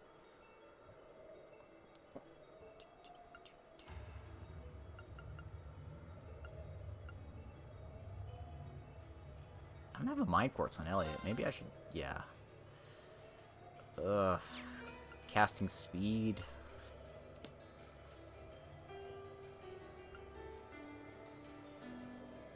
Yeah, I'll switch off Yggdrasil. I love Yggdrasil, but hey, I like big, powerful arts going boom. So yeah, I think that's a fair trade-off. I haven't got Clown Solarian, so Eat that! Eat that! seems worth my while.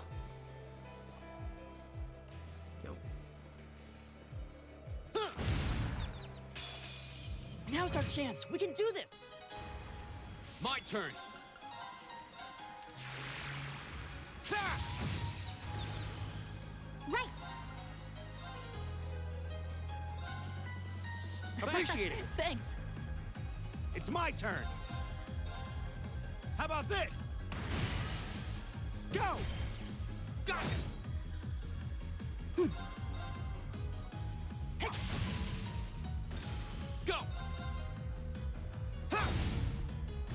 Okay, it's safe for now. So many random encounters. This is a pretty nice view. Oh, actually, I didn't even know about this place.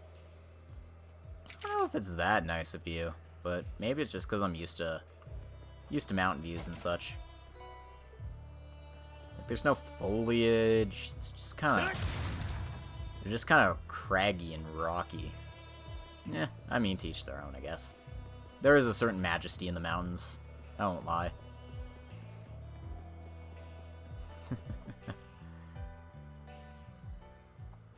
Anyway, we're finally here.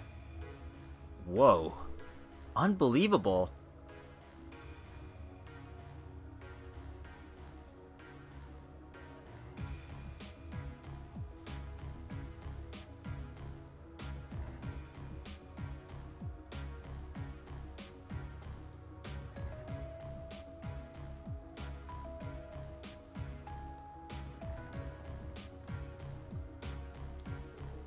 Surprised, I take it. Welcome to the Saxon Iron Mine, birthplace of the steel that built the Empire. It's huge. I had no idea something this large was sitting right on the other side of the mountain path. Even from where we're standing now, the structures look like they're tens of arches tall. Cranes and ducks are so massive it's like they're meant for giants. I guess this must be where that freight line we passed on the way here goes. It's a lot bigger than I was expecting. Is this mine managed by the Marquis too? The mine itself is actually owned by House Arnor, which means it's officially under the control of the Imperial family. They decide how much iron is mined, then the ore is processed by Reinford's Ironworks and shipped all over the Empire. I see. It's a smart move, in the sense that it prevents a cadre of nobles from holding a monopoly on the iron mine here. Sounds like this place has a history of complicated politics all on its own. Well, how about it? Should we head down and see if we can go inside? Yeah, we'll need to tell the mine chief about the researcher's request. You should be able to see the entrance from here. Huh? What's that car? It looks awfully familiar. If I had to guess, it looks like one of the RMP vehicles we saw in the capital. You're right. What the heck are the railway military police doing all the way out here? Doesn't look like your standard patrol, at least. Only way to find out for sure is to head inside. Could that be an RMP vehicle? You know, from the railway military police? Nah, couldn't be.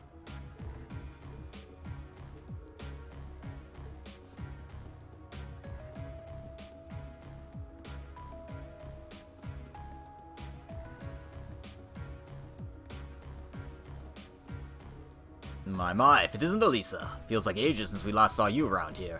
If you're looking for the chief, he's inside right now. Go on in. Thank you. Wow, the miners here really do recognize her. I guess she would have some clout as Gwen's granddaughter, though. Oh yeah, baby. Oh yeah. Hee-ho, hey-ho. Hey, would you mind not standing so close? I'm working here. Hey, I'm working here. Like, territorial Rotbart? No. I'm sure I've run into a few accidentally. Well, thank you for your cooperation. If you'll excuse us. Sure, take care on your way out.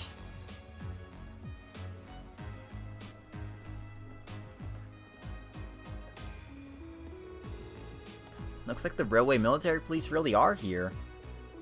But why would they come out to a mine? For obvious reasons? Who are you kids? What are you doing out here? It's great to see you again, Rudolph. Well now, if it isn't little Elisa. It's been ages since I last saw you around here. What brings you?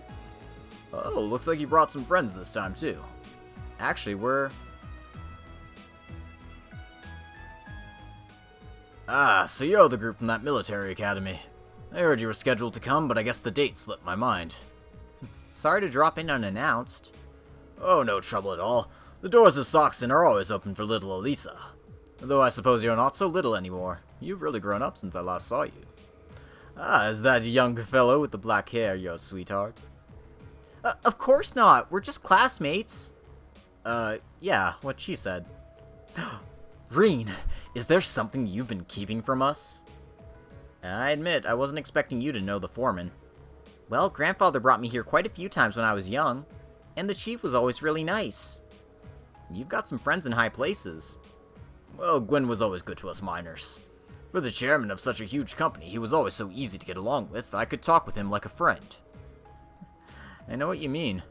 Oh, come to think of it. You all go to Thor's, so you must know Angelica Rogner, right? How's she doing? Ah, so you know Angelica too. That I do. She used to work here as a part-timer after all. Say what? A daughter of one of the 4 great houses working in a mine? Yeah, she's Marquis Rogner's daughter. Can't say I know much about her family situation. But she never mentioned it back when she started here, and she picked up the work in no time. But in a harder day's work than most of our regular miners, too. You don't see too many gals out there like her. I can hardly believe it, and yet, somehow I can. Well, it sounds just like her. There's nothing normal about Angelica. Every time I got my eyes on a girl, she'll swoop in and have them head over heels for her before I get a chance. She sounds less like a noble by the minute. Well, it takes all sorts, doesn't it? Gotta say, I kinda miss those days, though. Rhineford's current chairman, she's a sharp lady, and quite a looker too, but she's none too friendly. Never shows her face around here, and considering how much of a workaholic she is, I don't imagine she ever will. Beg your pardon. Didn't mean to speak badly of your mother, Elisa. Hope you can forgive me. No, it's alright, really. I might be your daughter, but I probably know less about her days than the company board. Elisa. Oh, by the way, what were the railway military police doing here? Oh, those guys? They've been dropping by quite a bit lately, asking some questions about our operations. Today they were badgering me for all sorts of statistics about how much ore we've been mining. That seems like an odd question, even for the RMP. Why would they have a need for information like that? I don't know, but it sounds more than a little fishy. Yeah, I'm not even sure what it was they were trying to figure out. Anyway, I'm guessing that's not the reason you trekked all the way out here. Oh, right. Oh, I can't believe we almost let it slip our mind. Actually, there was something we were hoping you could help us with. Reen explained their request to retrieve an ore sample from the sealed mine shaft on behalf of Professor Schmidt. So that's your business, is it? I do recall a metal like that being found in one of these old tunnels. But we sealed that shaft off quite a while ago because a dangerous monster decided to make this place its haunt. Sounds like you already know that much, though. You're really certain you want to go head in there? Yeah, that's the plan anyway. We wouldn't normally ask to do this, but it is a part of our field study. Monsters on field studies are one of our specialties. Alright then. You all look like you can handle yourselves in a tussle, I'll admit. I suppose you'll be able to hold your own against whatever's in there. This will open the door to the mine shaft. Thank you so much. Yeah, don't mention it. If you keep on this way and head east at the junction, you'll see the entrance to the sealed mine shaft. But it bears repeating. Be careful in there. No one's been inside for years now. We will. Alright, let's mosey. Damn it, Crow. You're not Cloud. You don't get to say that. Minor dick.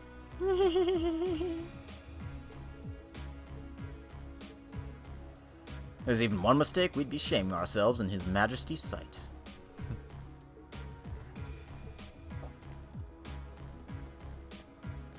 Final Marcus, Ancient Daedala, Despotic Arsene, Blizzard Belgazis, and Avalanche Abyssi.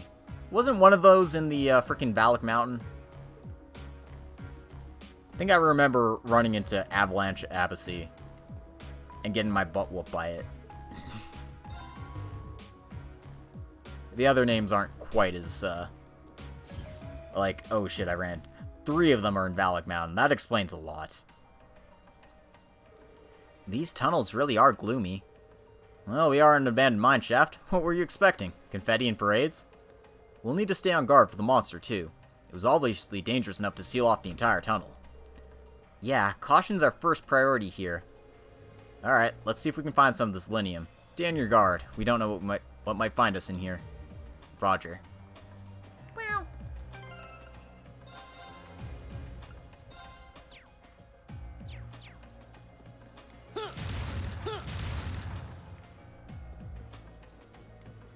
The last one's a Bunev. Of course. Of course it's a Bunev. Like, what else would it be? That's what I call a chest. Enemy sighted. Take him out. Go. The second form. Gale. That's that. Let's keep moving.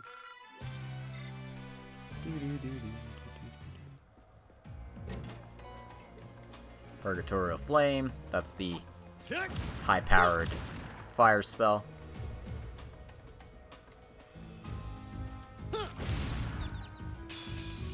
Now's our chance. We can do this.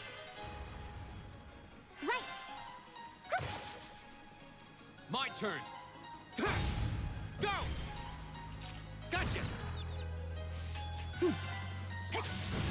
Now. I've got you. That was perfect, Elisa. Let's keep it up.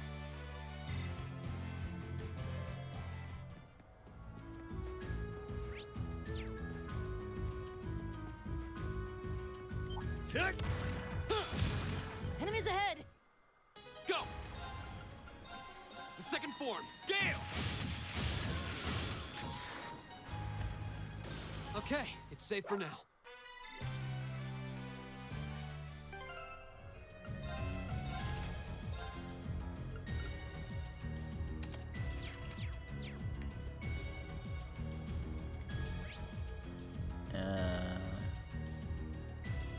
Could have sworn there was other treasure chests in here.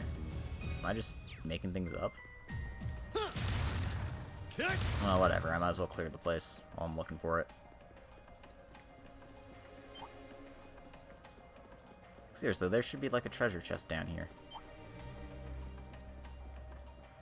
No? Okay, guess it was just me. Kick! Kick!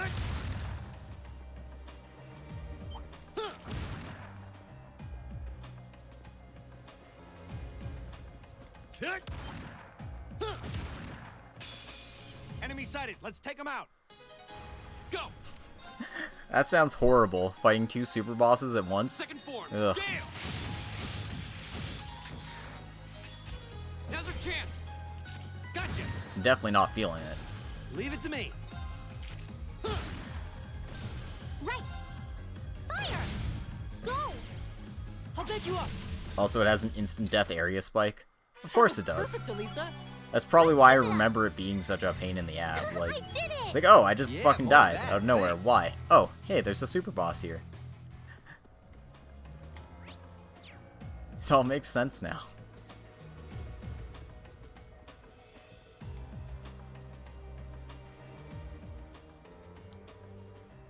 Well, I haven't seen anything that fits the description we were given.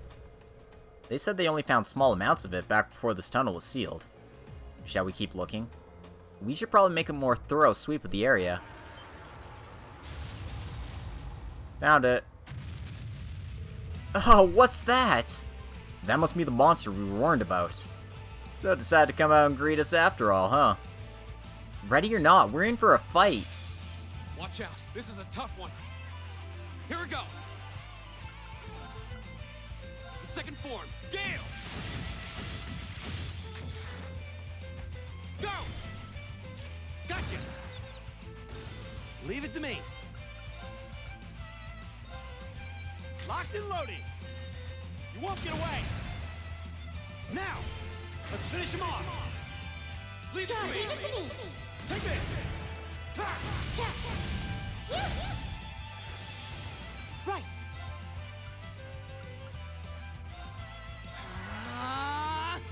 It's my turn.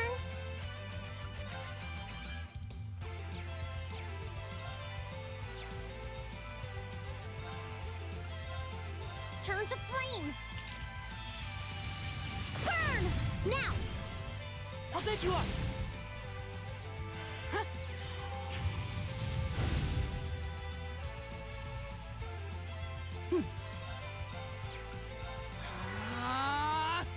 Here we go. Ta! Now's our chance. Gotcha. You're finished. Well, that went better than expected. How'd you expect it to go? God, that sounds like all the things I would hate about, like, grinding and shit. Like, oh yeah, you gotta do this, and gotta do that, and gotta go into this secret area, and gotta craft all these gems, and like, no, stop! That's why I don't usually deal with, like, super bosses and shit. Just too much effort. Oh yeah, this boss fight was super easy. An A+ outcome. Pretty Zarin powder, though, so I can't complain too much. Oh, and Machius is now broken. I did it! Burst drive, knocks the Success. bell, getting everyone's final craps. Oh, glad that's over. Oh. Huh, is it just me, or does this look exactly like a nice chunk of linium? So that monster had eaten it? That was a bit rougher of a ride than I was prepared for. Still, that's mission accomplished, I guess. Yeah, let's get this back to the Institute of Technology. Let's say goodbye to the Chief on the way out if we get the chance. And of course we have to walk out ourselves. You know, no fast travel for you, baby.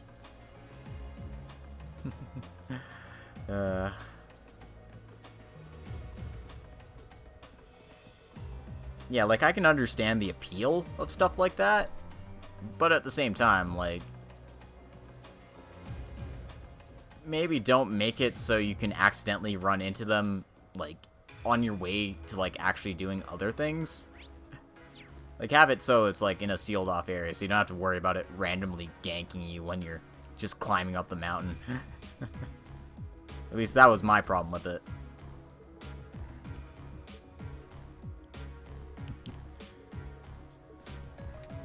Alright. And we're out. And the game is seriously gonna make us walk all the way back, isn't it?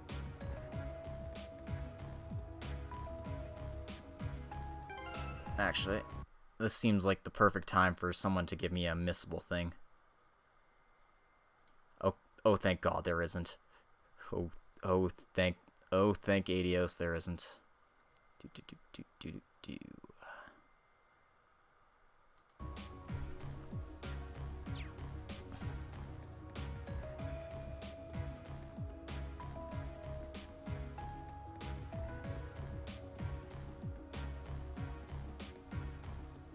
Well, at least that's something. They only appear after the Mechonis core.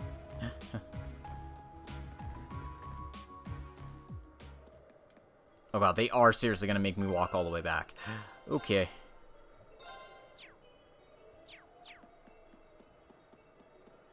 Could have sworn there was like a fast travel option. That looks like a strong one. Be careful. But whatever, I guess we're just gonna frickin' hoof it.